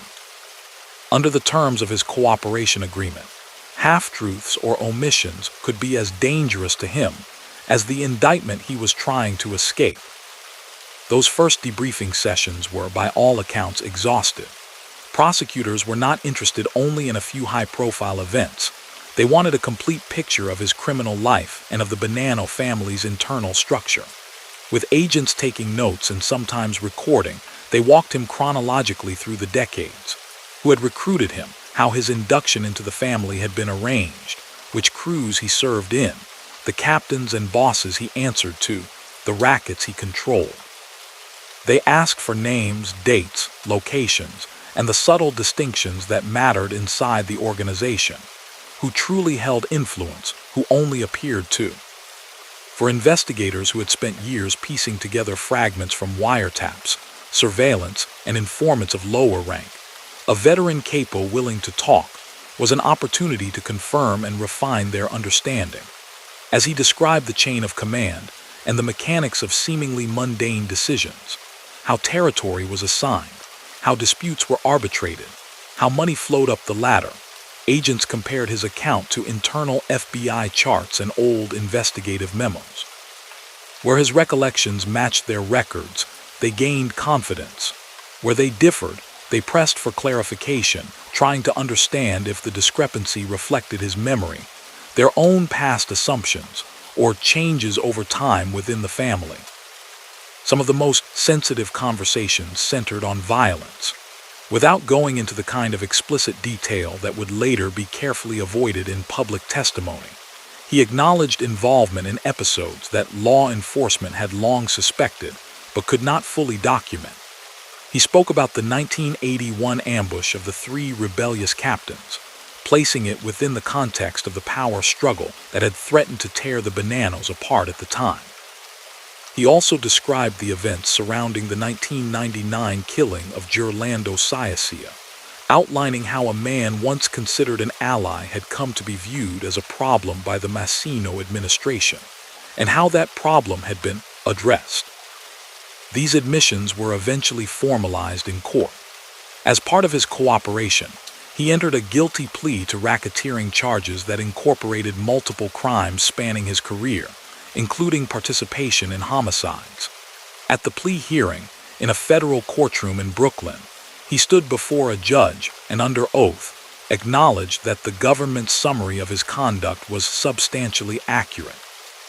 The process, known as an allocution, required him to describe in his own words the factual basis for his plea, his membership in the Bonanno family, his role as a captain, and his involvement in the activities that sustained the organization. For a man whose life had been built on secrecy and denial, that public acknowledgement was itself a stark break with his past. With his cooperation secured, prosecutors prepared for the case that had been building for years, the racketeering trial of Joseph Massino. Indicted on a sweeping array of charges, including multiple murders, extortion, and illegal gambling, Massino was portrayed by the government as the long-reigning boss of the Bonanno family. The case, brought in the Eastern District of New York, was designed not just to punish one man but to demonstrate, as previous trials had done with other families, that the old leadership structure of Cosa Nostra was no longer beyond the reach of federal law. The prosecution's strategy leaned heavily on insiders. Alongside documentary evidence and recordings, they called a succession of former Bonanno members and associates who had chosen to cooperate. Among them, Frank stood out. Unlike some witnesses whose careers had been cut short by early arrests, he had been inside the organization for decades, rising from associate to soldier to captain. His testimony promised to tie together disparate episodes and show jurors the continuity of leadership and practice within the family across a long stretch of time.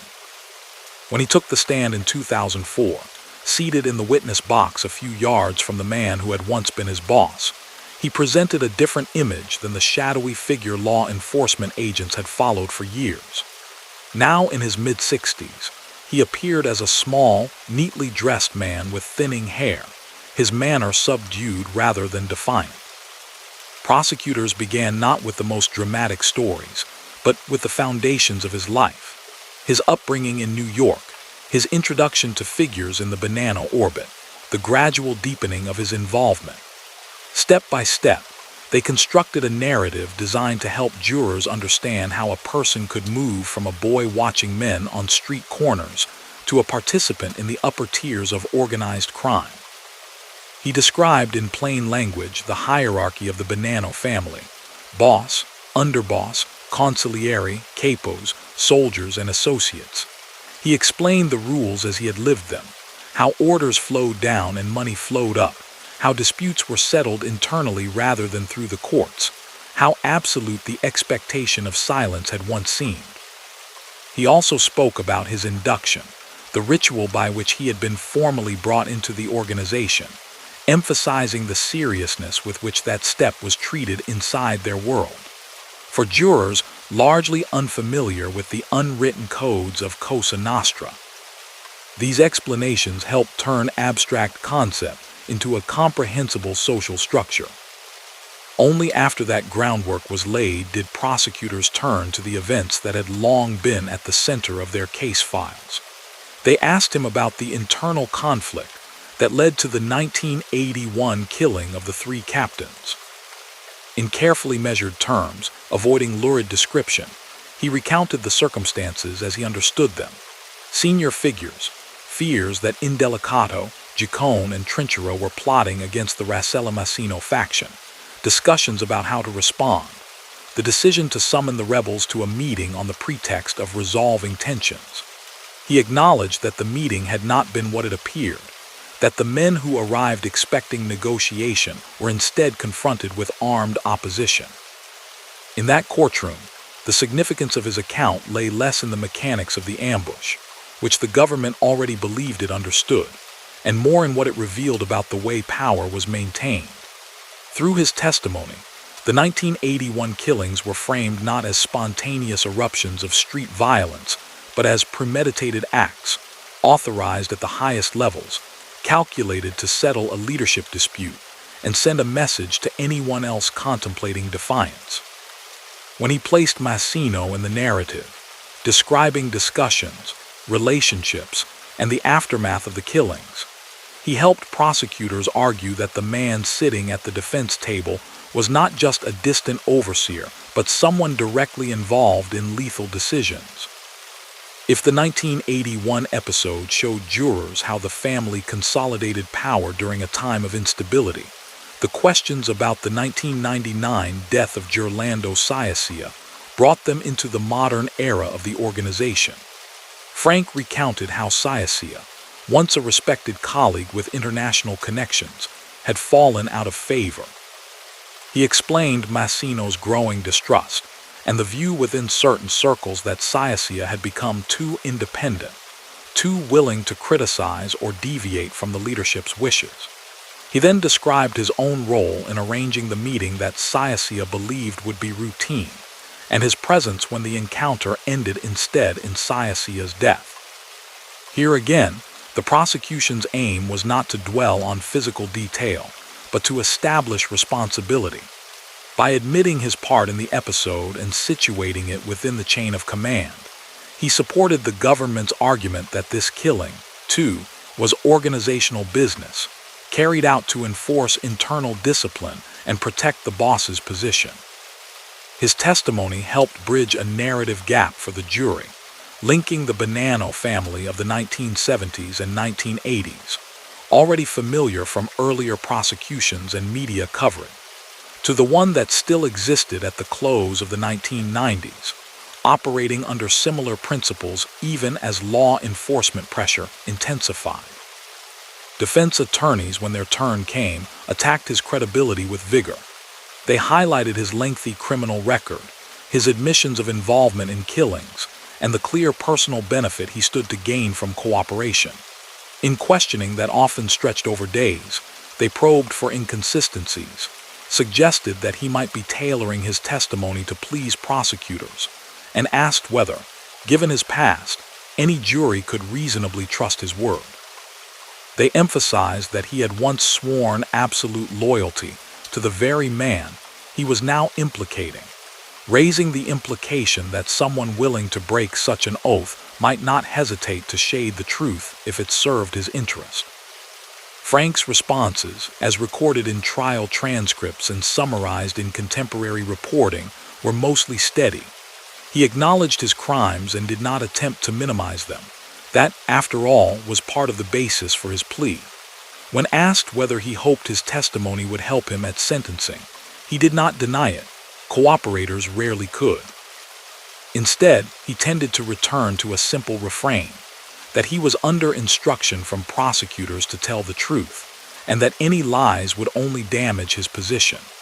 The ultimate task of weighing his credibility fell to the jurors, who heard not only his account but also corroborating evidence from other witnesses and from physical records the government introduced. For families of some of the men whose names surfaced during his testimony, the experience of hearing an insider describe events that had shaped their lives was fraught.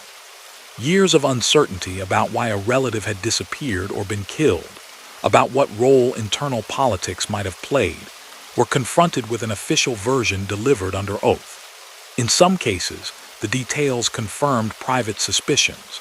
In others, they they added unsettling new dimensions. Meanwhile, for the broader public, the trial offered a rare, sustained look at the internal logic of an organization that had, for decades, been alternately mythologized and misunderstood. In July 2004, after weeks of testimony and argument, the jury returned its verdict in the Massino case. The boss whom the Bonanno family had relied on to steer them through the post-Galante years, and the era of aggressive federal prosecution, was found guilty on multiple counts, including racketeering and murder. The conviction marked another milestone in the federal campaign against the five families. For the first time, each of the New York organizations had seen a boss successfully prosecuted in a major RICO case. The symbolic message was unmistakable. The fallout was extraordinary even by the standards of organized crime prosecutions. Facing the possibility of a death sentence in connection with one of the homicide counts, an outcome federal prosecutors were openly considering, Massino did something no sitting New York mafia boss had done before. He, too, agreed to cooperate. In a twist that underscored how radically the Underworld's culture had changed since Frank's youth, the man at the very top of the Bonanno hierarchy chose the same path that his former captain had taken a year earlier. Together with other cooperators, his decision further accelerated the unraveling of the family's internal code of silence. For Frank, his role as a government witness did not end with the Massino trial. Having entered into a cooperation agreement, he remained available to testify wherever prosecutors believed his knowledge would be useful. Public records and press accounts indicate that he later appeared in at least one additional federal trial involving Bonanno figures, offering context and specific recollections that helped link defendants to the enterprise charged in the indictments. In other cases, his information may have contributed behind the scenes, persuading targets to plead guilty rather than risk facing a jury already familiar with the kind of insider testimony he and others could provide. The broader impact of his cooperation was felt not only in courtrooms but in plea bargain negotiations. Defense lawyers advising clients in related cases had to reckon with the reality that multiple high-ranking former Bonanno members were now prepared to testify for the government. In earlier eras, a defendant might gamble that the government's evidence was limited, or that any insiders on the witness list would crumble under cross-examination. After 2003-2004, that calculation shifted. The steady stream of detailed accounts from men like Frank and Salvatore Vito meant that the risk of going to trial increased sharply. Many chose instead to accept negotiated sentences, shortening their own legal battles, but also reinforcing the message that the old certainties of mob life no longer applied. Meanwhile, Frank's own existence moved further from the world he had once known. Men in his position, high-profile cooperators with enemies still on the street and in prison, are commonly placed under federal witness protection, and open-source accounts indicate that he was relocated and kept under close government supervision for his safety. The routines of that life bear little resemblance to either a free civilian's or an ordinary inmate. Movement is restricted, identities are adjusted, and personal contacts are limited. For someone who had once been able to walk into any number of social clubs in Brooklyn and be greeted with deference, the sense of isolation is profound. Years after his initial decision to cooperate, he stood again before a judge for formal sentencing on the racketeering charges to which he had pled. By then, his assistance to the government was well documented. The Massino conviction, the ripple effects on subsequent cases, the corroboration he had provided in debriefings and testimony. Prosecutors submitted letters outlining the value of his cooperation, as is standard in such situations, and recommended leniency in light of the risks he had taken and the breadth of information he had supplied. The judge, bound to consider both the seriousness of his admitted crimes and the extent of his assistance, imposed a term that was significantly lower than the life sentence he likely would have faced without cooperation. That reduction did not erase the past. He had acknowledged, under oath, a long career in organized crime that had contributed to harm in communities across New York and beyond. He had participated in events that left families grieving and neighborhoods living under the shadow of fear and coercion. The fact that he helped dismantle part of the system he once served did not change what he had done during the decades when he upheld it. In this sense, his life became an example of the uneasy compromises at the heart of modern organized crime prosecutions. The state's willingness to grant leniency to serious offenders in exchange for testimony that can incapacitate others and disrupt organizations. For the Bonanno family, the cumulative effect of his cooperation and that of his former colleagues was devastating. A hierarchy that had once seemed, if not unshakable, then at least resilient, was repeatedly decapitated. Key figures were imprisoned. Others withdrew into low-profile existence, wary of both law enforcement and the possibility that any meeting could include someone already talking to the government. Younger would-be recruits, watching the fates of men like Frank, had to weigh not only the risk of arrest, but also the likelihood that their supposed protectors would one day sit across from prosecutors, recounting secrets in exchange for reduced sentences. By the time the initial wave of major Bonanno trials subsided, the ecosystem that had shaped his youth was unrecognizable.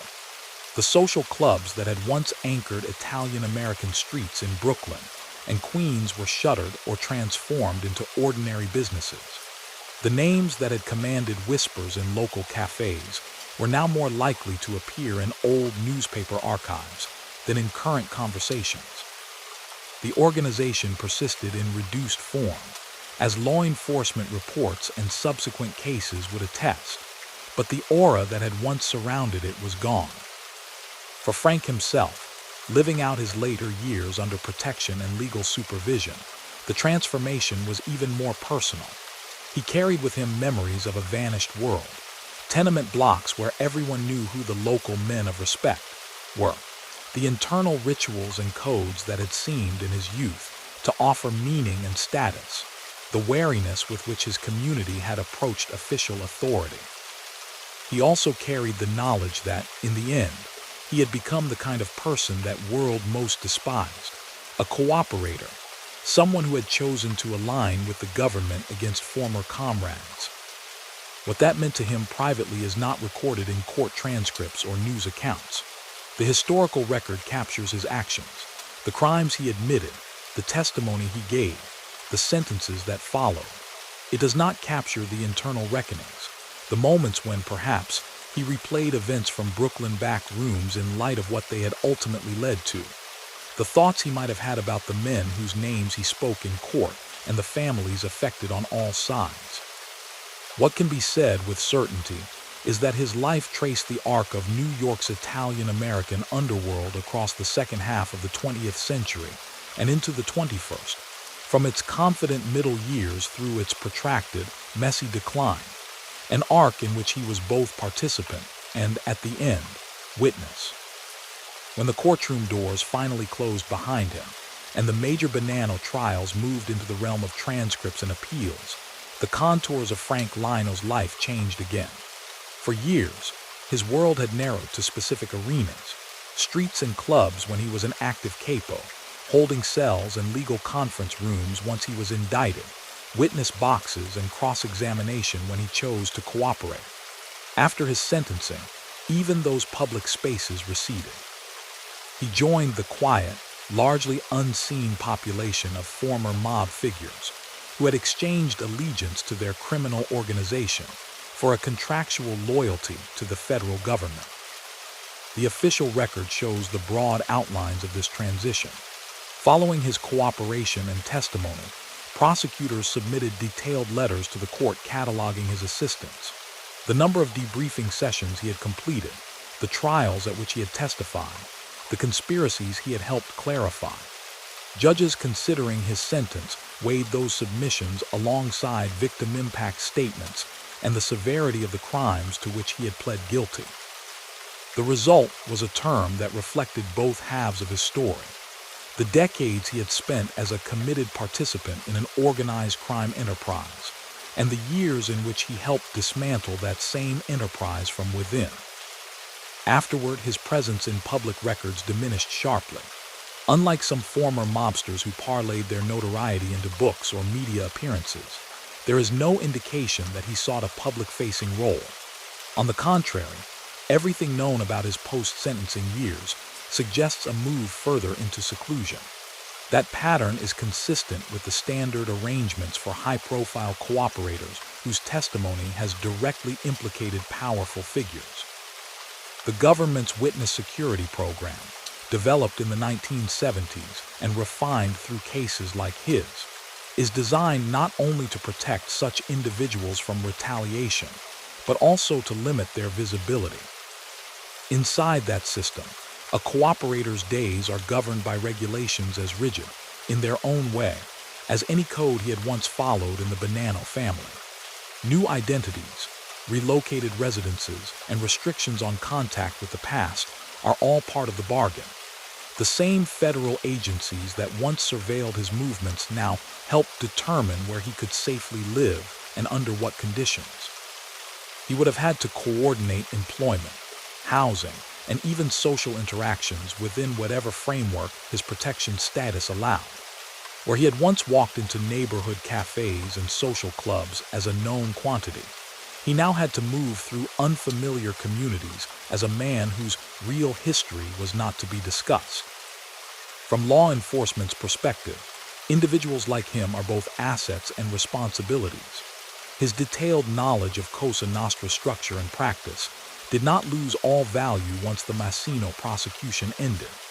Investigators and prosecutors working later cases could draw on his debriefings for background, compare new information to the framework he had provided, and in some instances, call him back for additional clarification. Over time, the specific operational intelligence he possessed, names of active bookmaking spots, for example, or the current roles of particular associates, naturally decayed in usefulness as the underworld evolved. But his broader insights into how decisions were made, how leaders thought about risk, and how conflicts were resolved internally remained relevant for those studying organized crime. In this respect, his legacy extended beyond the courtroom. Training programs for federal and local agents dealing with Italian-American organized crime increasingly incorporated material drawn from insider accounts like his. Without necessarily identifying individual cooperators by name, instructors could explain with real-world examples how seemingly mundane activities, who sits where at a club, who pays for a meal, how often a particular figure appears at meetings, signal hierarchy and power. The cases he helped build became case studies, teaching tools used to demonstrate effective use of RICO, development of cooperating witnesses, and the long-term nature of successful investigations. Within the underworld he had left behind, the ripple effects of his decision were more personal and more bitter. For men still committed to Cosa Nostra, his cooperation served as both a warning and a talking point. On the one hand, it underscored the reality that in the modern era, even long-serving captains and bosses might choose to testify rather than face life sentences. On the other hand, leaders trying to hold their organizations together sometimes used cases like his rhetorically, insisting that only by tightening recruitment standards and re-emphasizing the traditional code could they prevent further defections. In practice, however, it proved difficult to reverse the trend.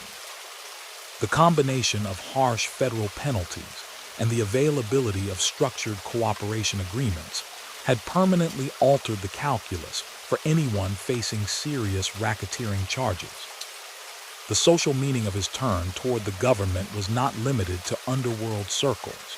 In the broader Italian-American community, reactions to cases like his were filtered through a century-long tension between pride in ethnic heritage and frustration with the persistence of mafia stereotypes.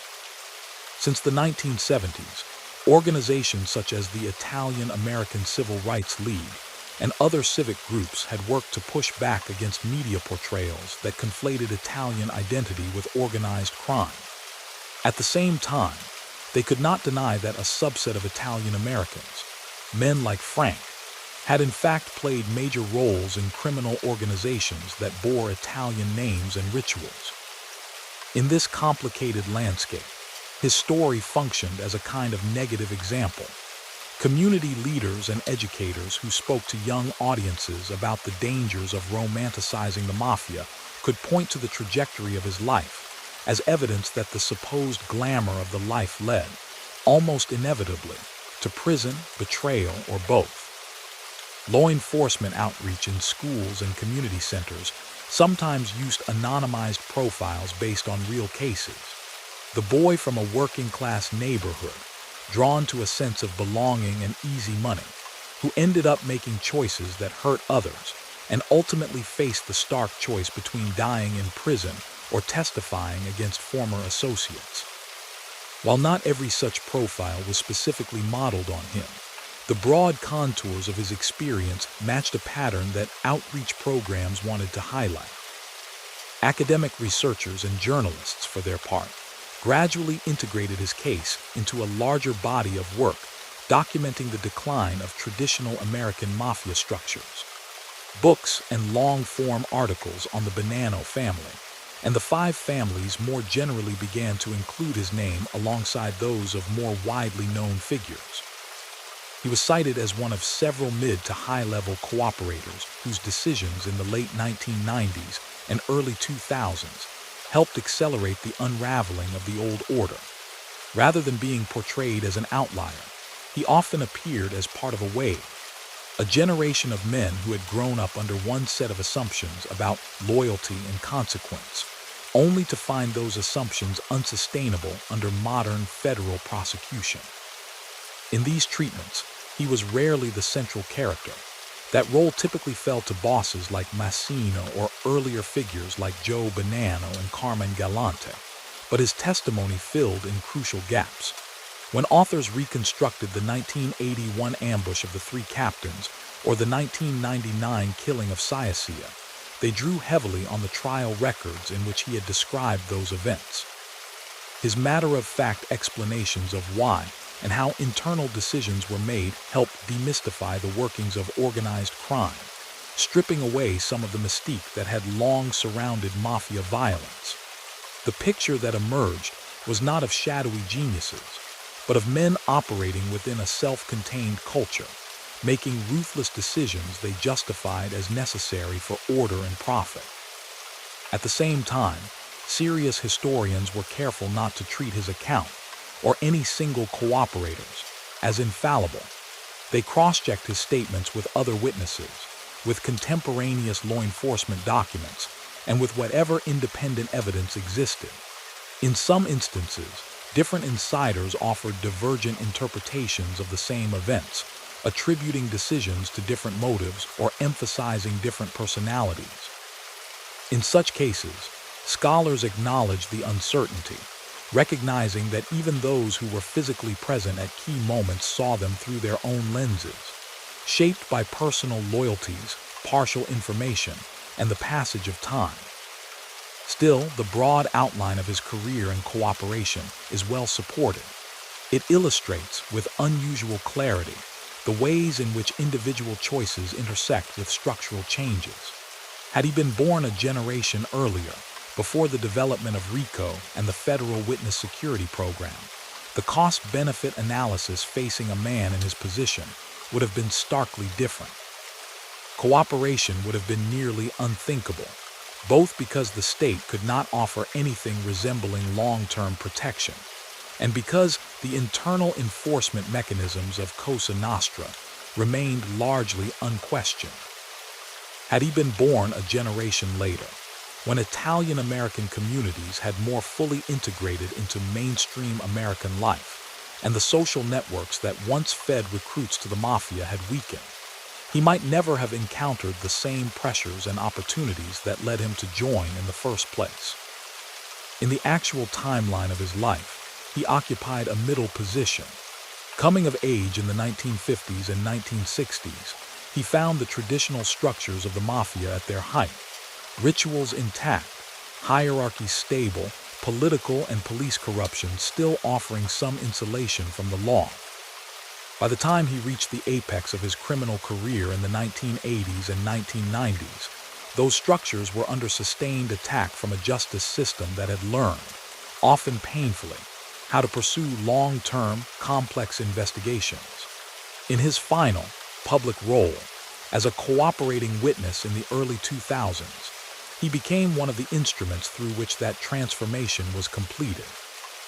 One of the more telling measures of this transformation lies in the language that appeared in judicial opinions related to cases he touched. Federal judges, summarizing evidence in written rulings, began to describe Cosa Nostra more routinely not as an all-powerful conspiracy lurking outside normal social life, but as one form of organized crime among many, subject to the same vulnerabilities as drug cartels, street gangs, or white-collar fraud rings. They referred to the Bonanno family not in the hushed tones that had once characterized Senate hearings, but in sober, almost bureaucratic terms, listing its leaders and their roles much as they would in describing the management of a corrupt corporation.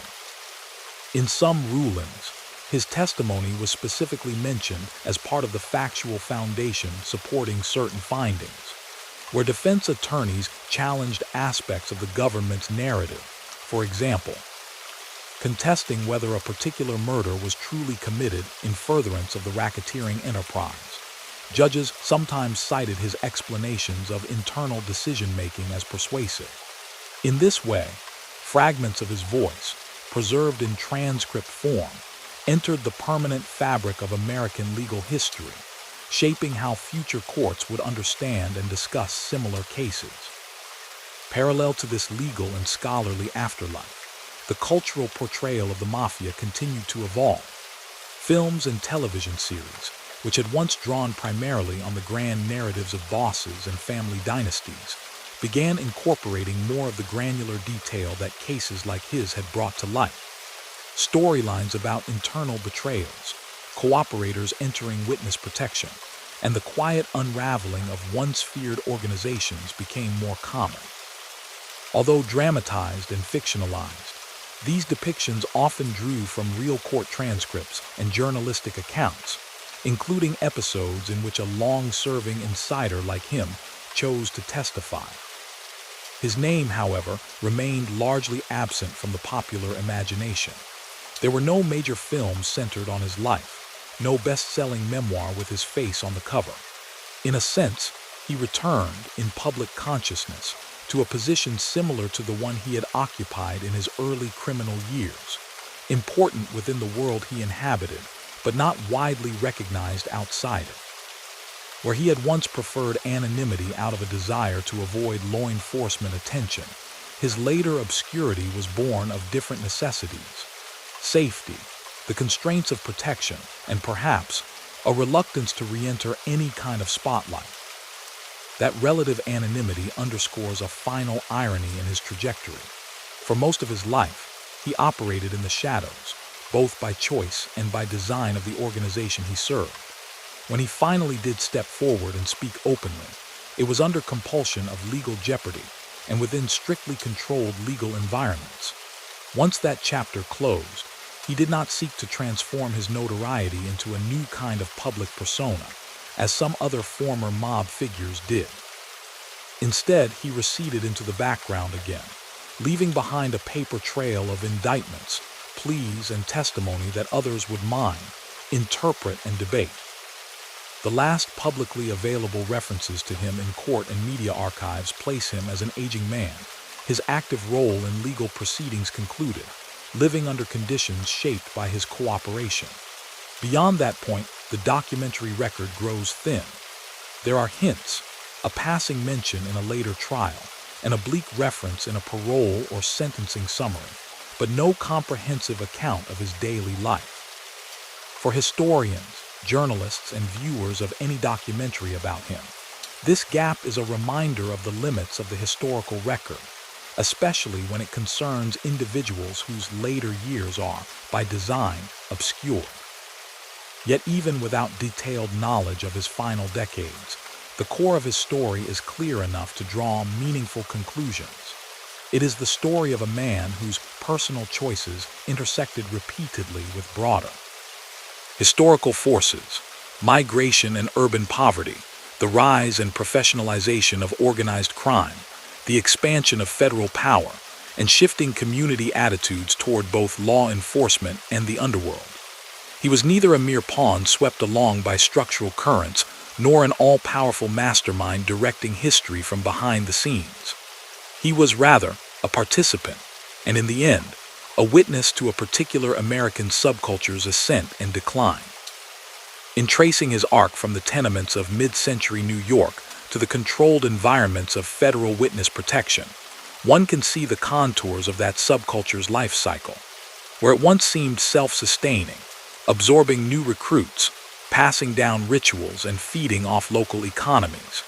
It eventually ran up against a combination of evolving law, changing social structures, and internal erosion. Frank Lino's life, preserved in the austere language of indictments and sworn testimony, offers one of the clearest through lines across that half-century of change. A single human biography that, when examined carefully, illuminates the tensions, contradictions, and eventual unraveling of the world he inhabited. In the years after the high-profile trials ended and the headlines moved on, the echo of Frank Lino's voice lingered in court records, legal arguments, and the training files of agents who had never seen him in person. His direct participation in prosecutions tapered off as the major Bonanno cases reached sentence and appeal, but the information he had already provided continued to be used, compared, and cited. A man who had once gone to great lengths to keep his name out of official papers now found that, long after he left any witness stand, his words lived on in the austere prose of judicial opinions and government memoranda. The Bonanno family did not collapse overnight, but it was profoundly altered. In the mid-2000s, federal prosecutors in Brooklyn and Manhattan were still bringing new cases that traced their roots back to the same hierarchy Frank had described. Figures like Vinnie Gorgeous Bassiano, who had risen during the Massino era, now found themselves in the government's crosshairs. In those cases, prosecutors again leaned heavily on cooperators to explain relationships and decisions. Publicly available accounts show that Frank's debriefings, and at times his testimony, were used to illuminate how the family leadership thought and how certain killings and conspiracies fit into the Bonanno chain of command.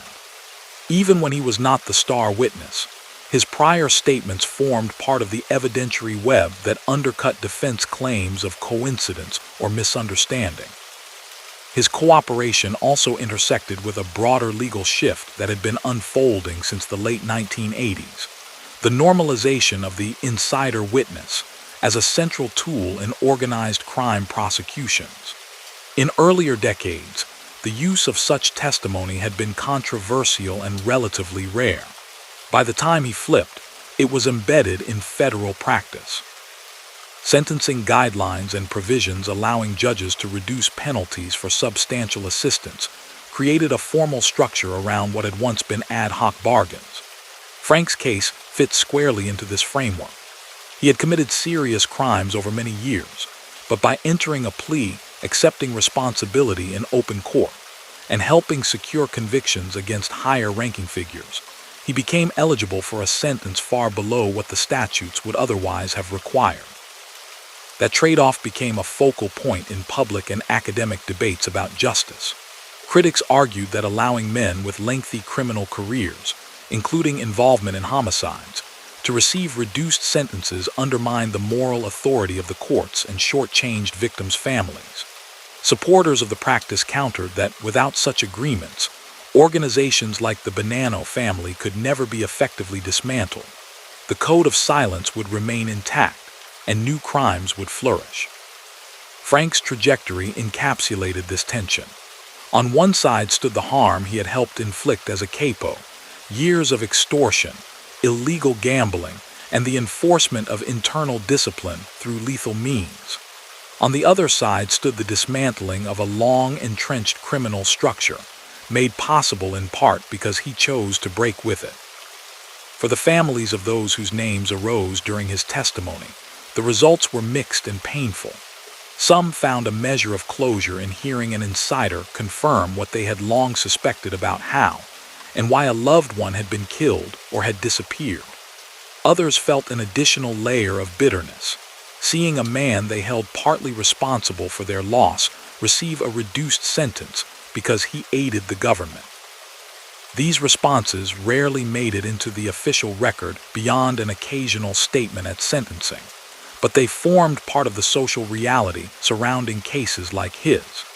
The legal system could weigh harm and cooperation in calculable ways. The emotional arithmetic for those affected was less easily resolved. While these debates played out in courts and commentaries, the physical world that had once defined his life was changing in visible, concrete ways. The Brooklyn and Queens neighborhoods where he had come of age and later operated as a captain were undergoing transformation. Longtime Italian-American enclaves saw their populations age and disperse, with younger generations moving to suburbs or different states.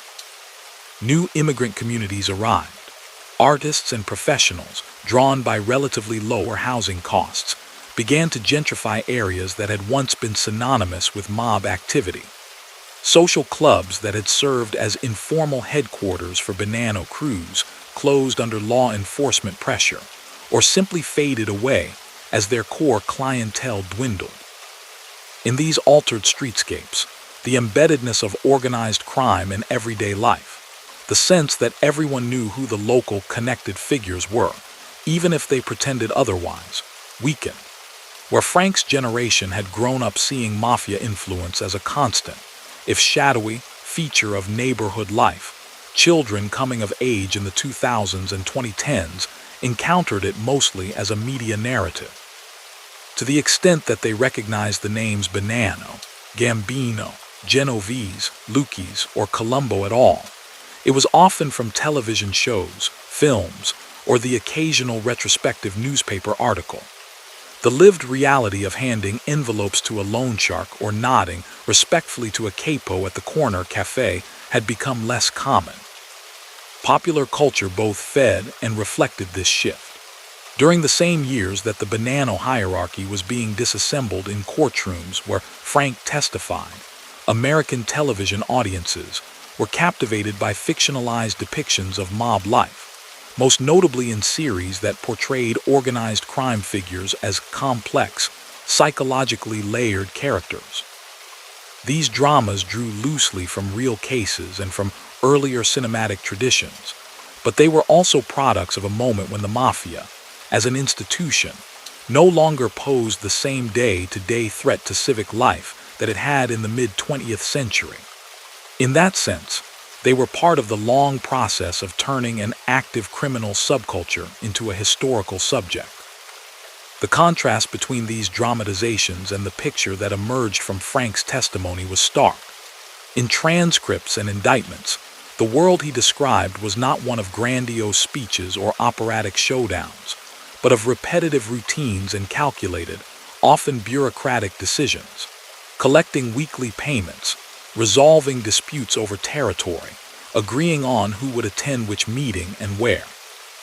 Even the most consequential acts, the elimination of internal rivals, the disciplining of perceived traitors, appeared in his account as businesslike, embedded in discussions about loyalty, risk, and the preservation of hierarchy. For scholars of organized crime, this ordinariness was precisely what made such accounts valuable.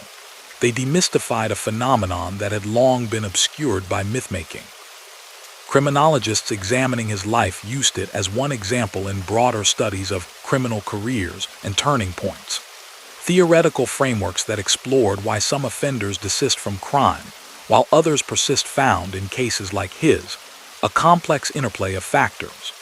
Age, shifting opportunity structures, changes in the perceived legitimacy of institutions, and the sheer weight of accumulated experience all played roles. In Frank's situation, external shock, indictment on charges that all but guaranteed he would die in prison if convicted at trial, was critical. there is little evidence that he underwent a moral conversion in the conventional sense. Rather, he adapted to a legal environment in which cooperation offered the only realistic path to a finite sentence. Yet, regardless of motive, the effect was the same. By the time he completed his cooperation and sentencing, his active participation in crime had ceased. At a policy level, his trajectory contributed to ongoing discussions about how best to respond to entrenched criminal organizations. Some legal scholars pointed to his case, and others like it to argue that the combination of RICO statutes, sentencing guidelines, and witness protection mechanisms had proven effective in weakening traditional mafia structures, without resorting to extraordinary measures such as mass internment or overtly political prosecutions.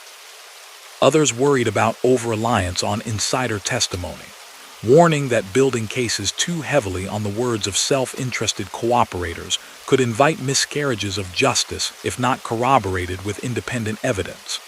In response, prosecutors and judges increasingly emphasized the need to buttress such testimony with documents, recordings, and physical proof, an approach that, in Frank's cases, was largely followed. Internationally, his cooperation fit into a much wider pattern that had begun decades earlier in Italy. There, starting in the 1980s, pentiti, former members of Cosa Nostra and other criminal organizations who turned state's evidence, had played a central role in landmark prosecutions, including the Maxi trial in Palermo. Figures like Tommaso Buscetta, who had first-hand experience in both Sicilian and American mafia circles, helped Italian and U.S. authorities understand the transatlantic dimensions of the organization.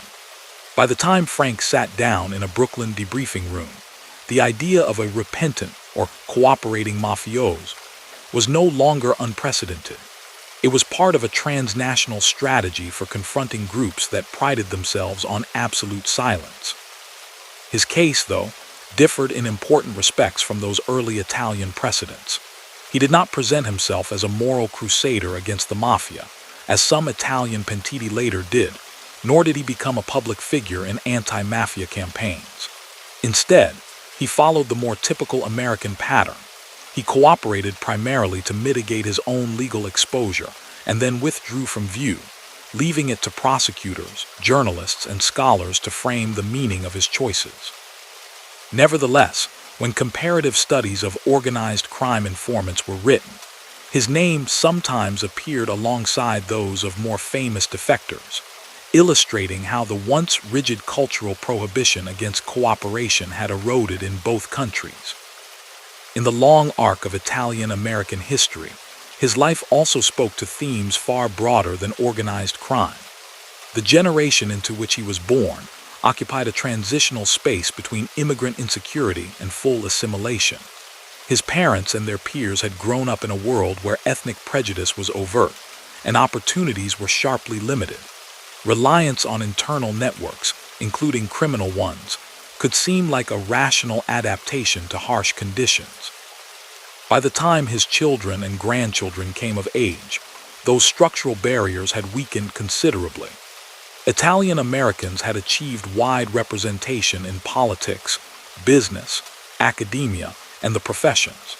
The idea that the mafia was in any sense the natural or necessary expression of Italian American life had been decisively challenged from within the community itself. From this vantage point, Frank's choice of path appeared less inevitable than it might have seemed to him as a young man. He had lived long enough to see members of his own extended community succeed through legitimate channels that were largely closed to his parents' generation. In that sense, he became, inadvertently, a bridge figure, someone whose life began in a quasi-segregated ethnic enclave dominated by informal power brokers, and ended in a society where those brokers had lost much of their sway. His cooperation with the government, however self-interested, hastened the decline of the very system that had once offered him advancement at a time when other doors felt shut. By the 2010s, official assessments of organized crime in the United States reflected this transformed landscape. Law enforcement reports still listed La Cosa Nostra as a threat, but they increasingly emphasized newer or more agile criminal enterprises, transnational drug cartels, cyber-enabled fraud networks, human trafficking rings, and hybrid gangs that crossed ethnic and national lines. The Bonanno family, which had once been at the center of federal concern, was now typically discussed as a weakened entity, periodically surfacing in smaller cases, but no longer capable of the overarching influence it had wielded in mid-century New York. Analysts seeking to understand how that contraction had happened pointed to a combination of factors: economic change, demographic shifts, improved policing techniques, and repeatedly, to the steady stream of cooperators whose decisions, cumulatively, made the old code of silence untenable. In that story, Frank's name usually appeared in lists rather than headlines, one of several captains and higher-ups whose defections, layered atop each other, deprived the Bonannos of institutional memory and strategic depth. But within specialized circles, organized crime scholars, veteran investigators, lawyers who had worked the big cases, he remained a point of reference. His testimony was cited in law review articles dissecting RICO's application to mafia structures. His allocution was excerpted in criminology texts as an example of insider narrative. His role in the Massino trial was summarized in Bar Association presentations as a case study in managing and presenting a high-stakes witness. Meanwhile, his own later years unfolded largely out of sight. The available record suggests that he continued to live under government protection, subject to restrictions designed to keep his whereabouts and circumstances obscure. If he worked, it was in roles compatible with his protected witness status, far removed from the cash-heavy businesses and back-room offices that had once defined his days. He aged as all people do, but without the kind of public markers, retirement parties, obituaries under his real name, that ordinarily accompany a long life. To neighbors in whatever community he was relocated to, he was likely just another older man with a faint accent and a guarded manner, the details of his past unrevealed. For historians and filmmakers trying to reconstruct his story, this enforced obscurity poses a challenge. The early and middle chapters of his life are documented with unusual clarity because they intersected with public institutions, arrests, trials, sentencing hearings, cooperation agreements. The final chapters, by design, are not. What remains instead are inferences and the broader patterns observed in similar cases. Former mob cooperators rarely return to criminal activity. The combination of close supervision, their age at the time of cooperation, and the networks they have severed makes sustained reoffending unlikely. Many live quietly, their interactions with the justice system limited to occasional check-ins, or, if still serving partially suspended sentences, supervised release conditions.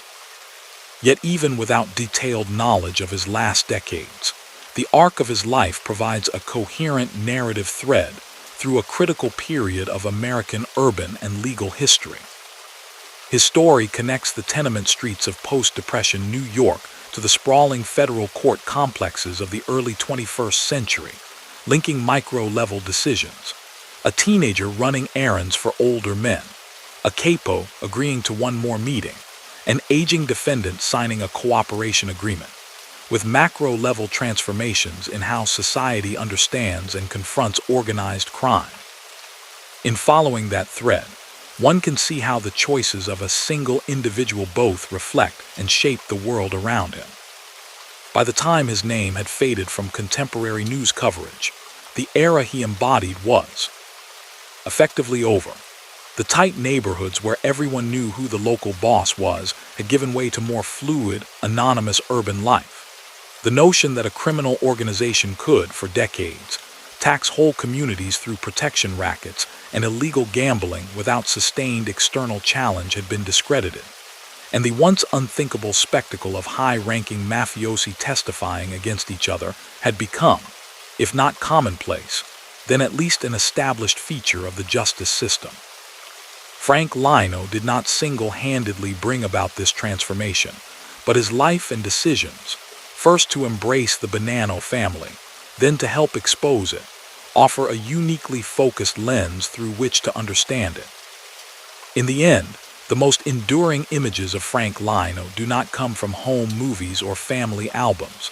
They come from institutional records, grainy surveillance photographs, mug shots taken under harsh fluorescent lights, courtroom sketches capturing him mid-sentence, thick binders of transcripts recording every word he spoke under oath.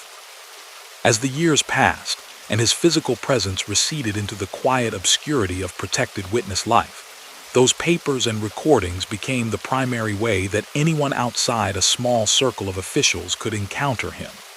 They fixed his story in a particular frame, not as a private man with a full interior life, but as a node in the history of organized crime and law enforcement in late 20th century America. Yet even within that frame, there is more than one version of what his life meant. Prosecutors, when they cited him in later cases or training materials, tended to emphasize the utility of his cooperation.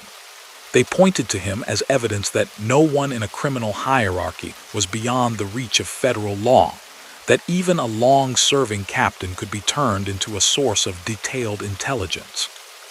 For them, the story was one of institutional persistence.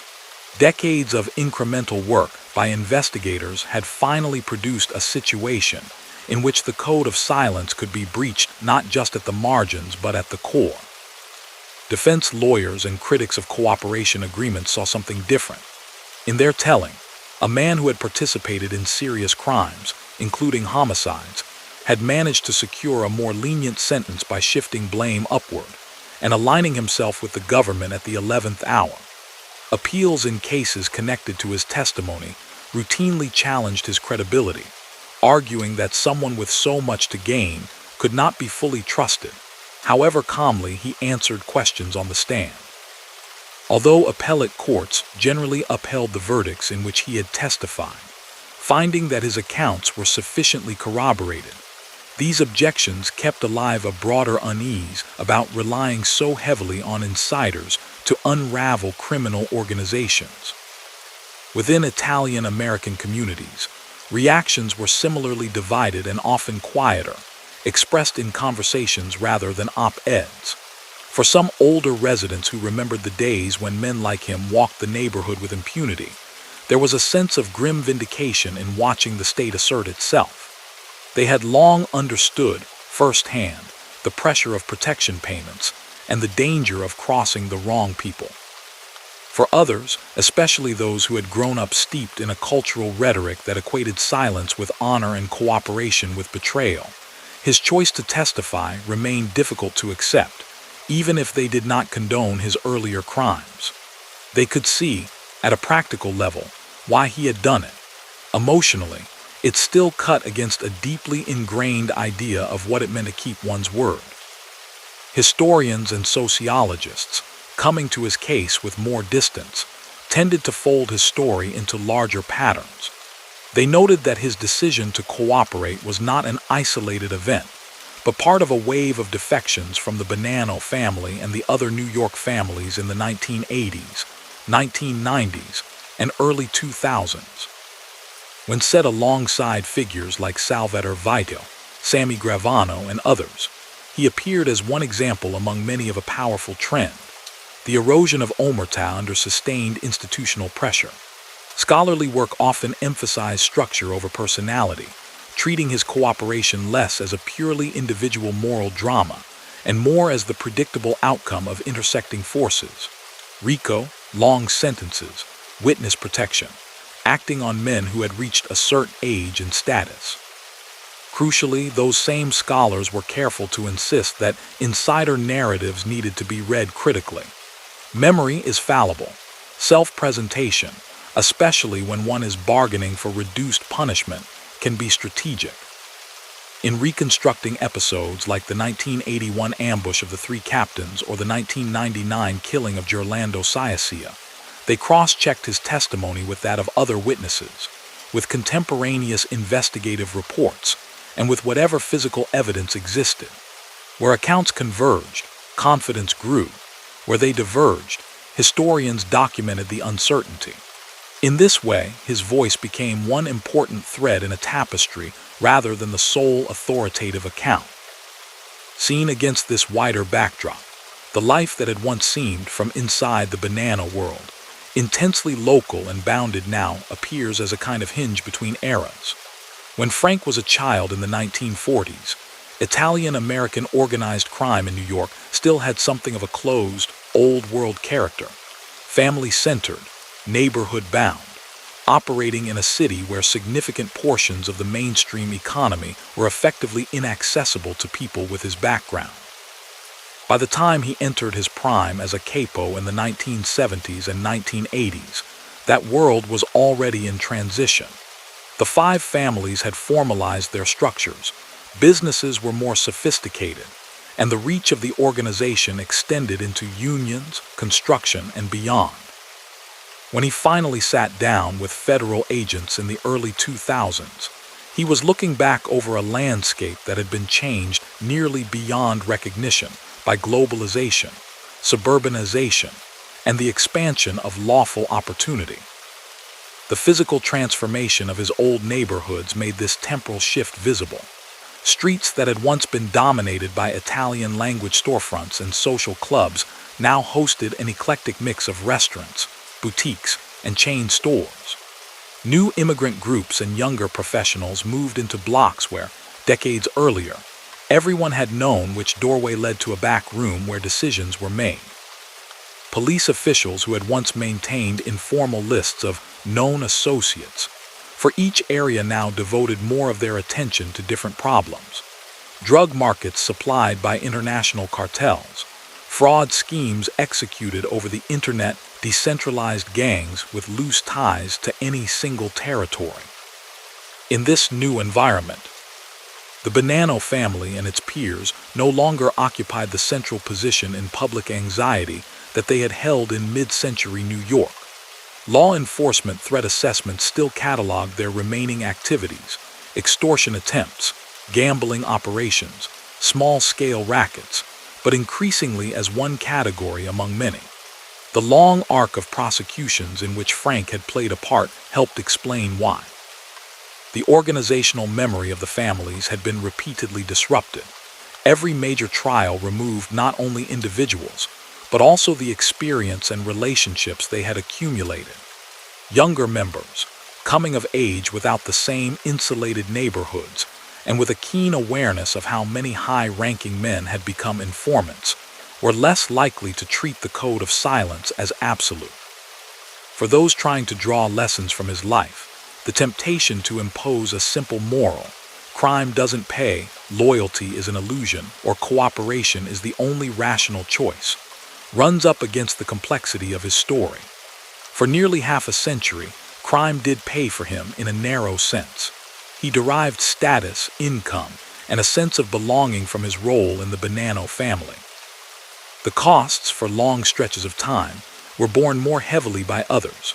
Borrowers pushed into deeper debt, small businesses pressured into paying for protection, families bereaved by internal killings.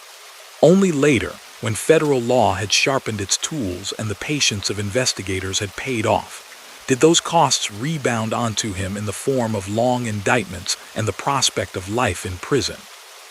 Similarly, loyalty in his world was real but conditional. For decades, he honored his obligations to the organization as he understood them, refusing to cooperate with authorities, obeying orders even when they involved grave risk, contributing to the family's income. In return, he received protection, advancement, and recognition within that subculture. But the same structure that rewarded loyalty also demanded acts that would later give the government tremendous leverage over him. By the time he was indicted alongside Massino, the ledger of what he had done in the name of loyalty left him exposed to penalties that far outstripped any plausible benefit of continued silence. In that sense, his eventual cooperation did not erase his history of loyalty so much as mark the point at which the balance of incentives shifted decisively. For the justice system, His case underscores both the strengths and ambiguities of the strategy used to confront entrenched criminal organizations. On one hand, the combination of complex conspiracy statutes, long sentences, and witness security mechanisms clearly worked as intended. It induced key insiders to provide information that would otherwise have remained locked inside tightly knit groups. On the other hand, it required judges and the public to accept that men deeply implicated in harm could, under certain conditions, receive significantly reduced punishments. The record of his sentencing reflects this tension. The judge acknowledged the seriousness of his admitted crimes while also granting substantial consideration to his assistance, a duality that has become common in the sentencing of high-profile cooperators. There is also an important asymmetry between how his life appears in legal documents and how it would have felt from the inside. Court papers are linear. They list dates, roles, and charges in chronological order, presenting a narrative that moves inexorably from early offenses to indictment, cooperation, and sentencing. Real lives, by contrast, are full of loops and ambiguities. Frank's decades as a Bonanno member included not only criminal acts, but also family relationships, illnesses, ordinary frustrations, and small joys that left no trace in the archives. For the purposes of legal accountability and historical analysis, those elements remain largely invisible, overshadowed by the public consequences of his actions. Any serious account of his life has to acknowledge this imbalance without letting it obscure the central fact that, whatever else he was, he chose to participate for many years in a system that inflicted harm on others. As with many figures who enter witness protection, the details of his final years are simply not known in a precise way. There is, as of the latest public record, no widely documented date of death, no obituary under his true name that sets out his life in the conventional narrative arc of birth, work, retirement, and passing. That absence is itself a product of the choices he made. By aligning with the government, he gained a measure of safety and a reduced sentence. In exchange, he accepted that his later life would be lived largely off the public stage, his movements traced in bureaucratic files rather than in public acknowledgments. For documentary storytelling, this hidden ending poses both a limitation and an opportunity. It prevents any neat cinematic resolution, a final scene of an old man reflecting openly on his past, offering a clear verdict on his own actions. Instead, the story must end in something closer to reality, an unresolved blend of consequence and quiet. One might picture, as a closing image, a stack of case files in a federal archive, their spines labeled with docket numbers and names, among them his.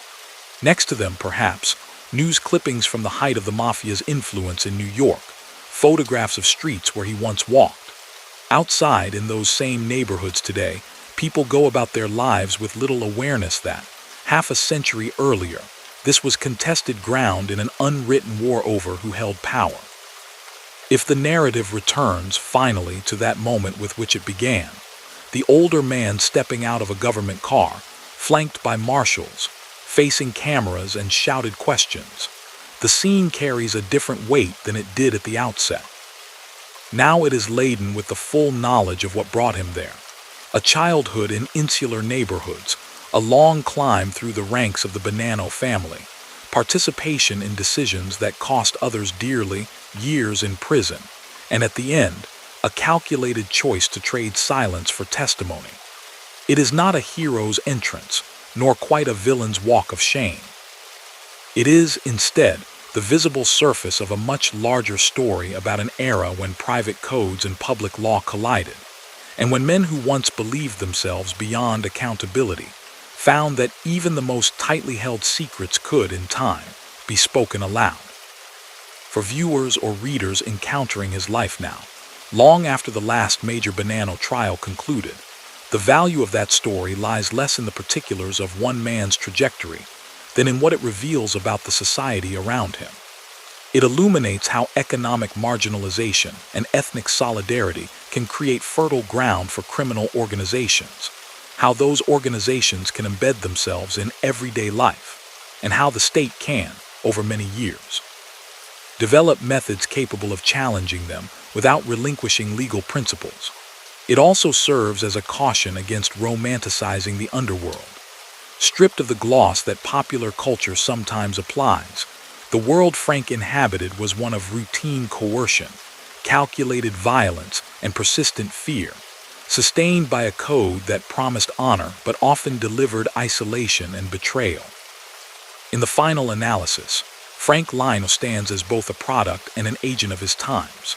He helped build and maintain a criminal order that profited from the vulnerabilities of his community. Later, under pressure, he helped dismantle it. The contradictions in that dual role cannot be neatly resolved.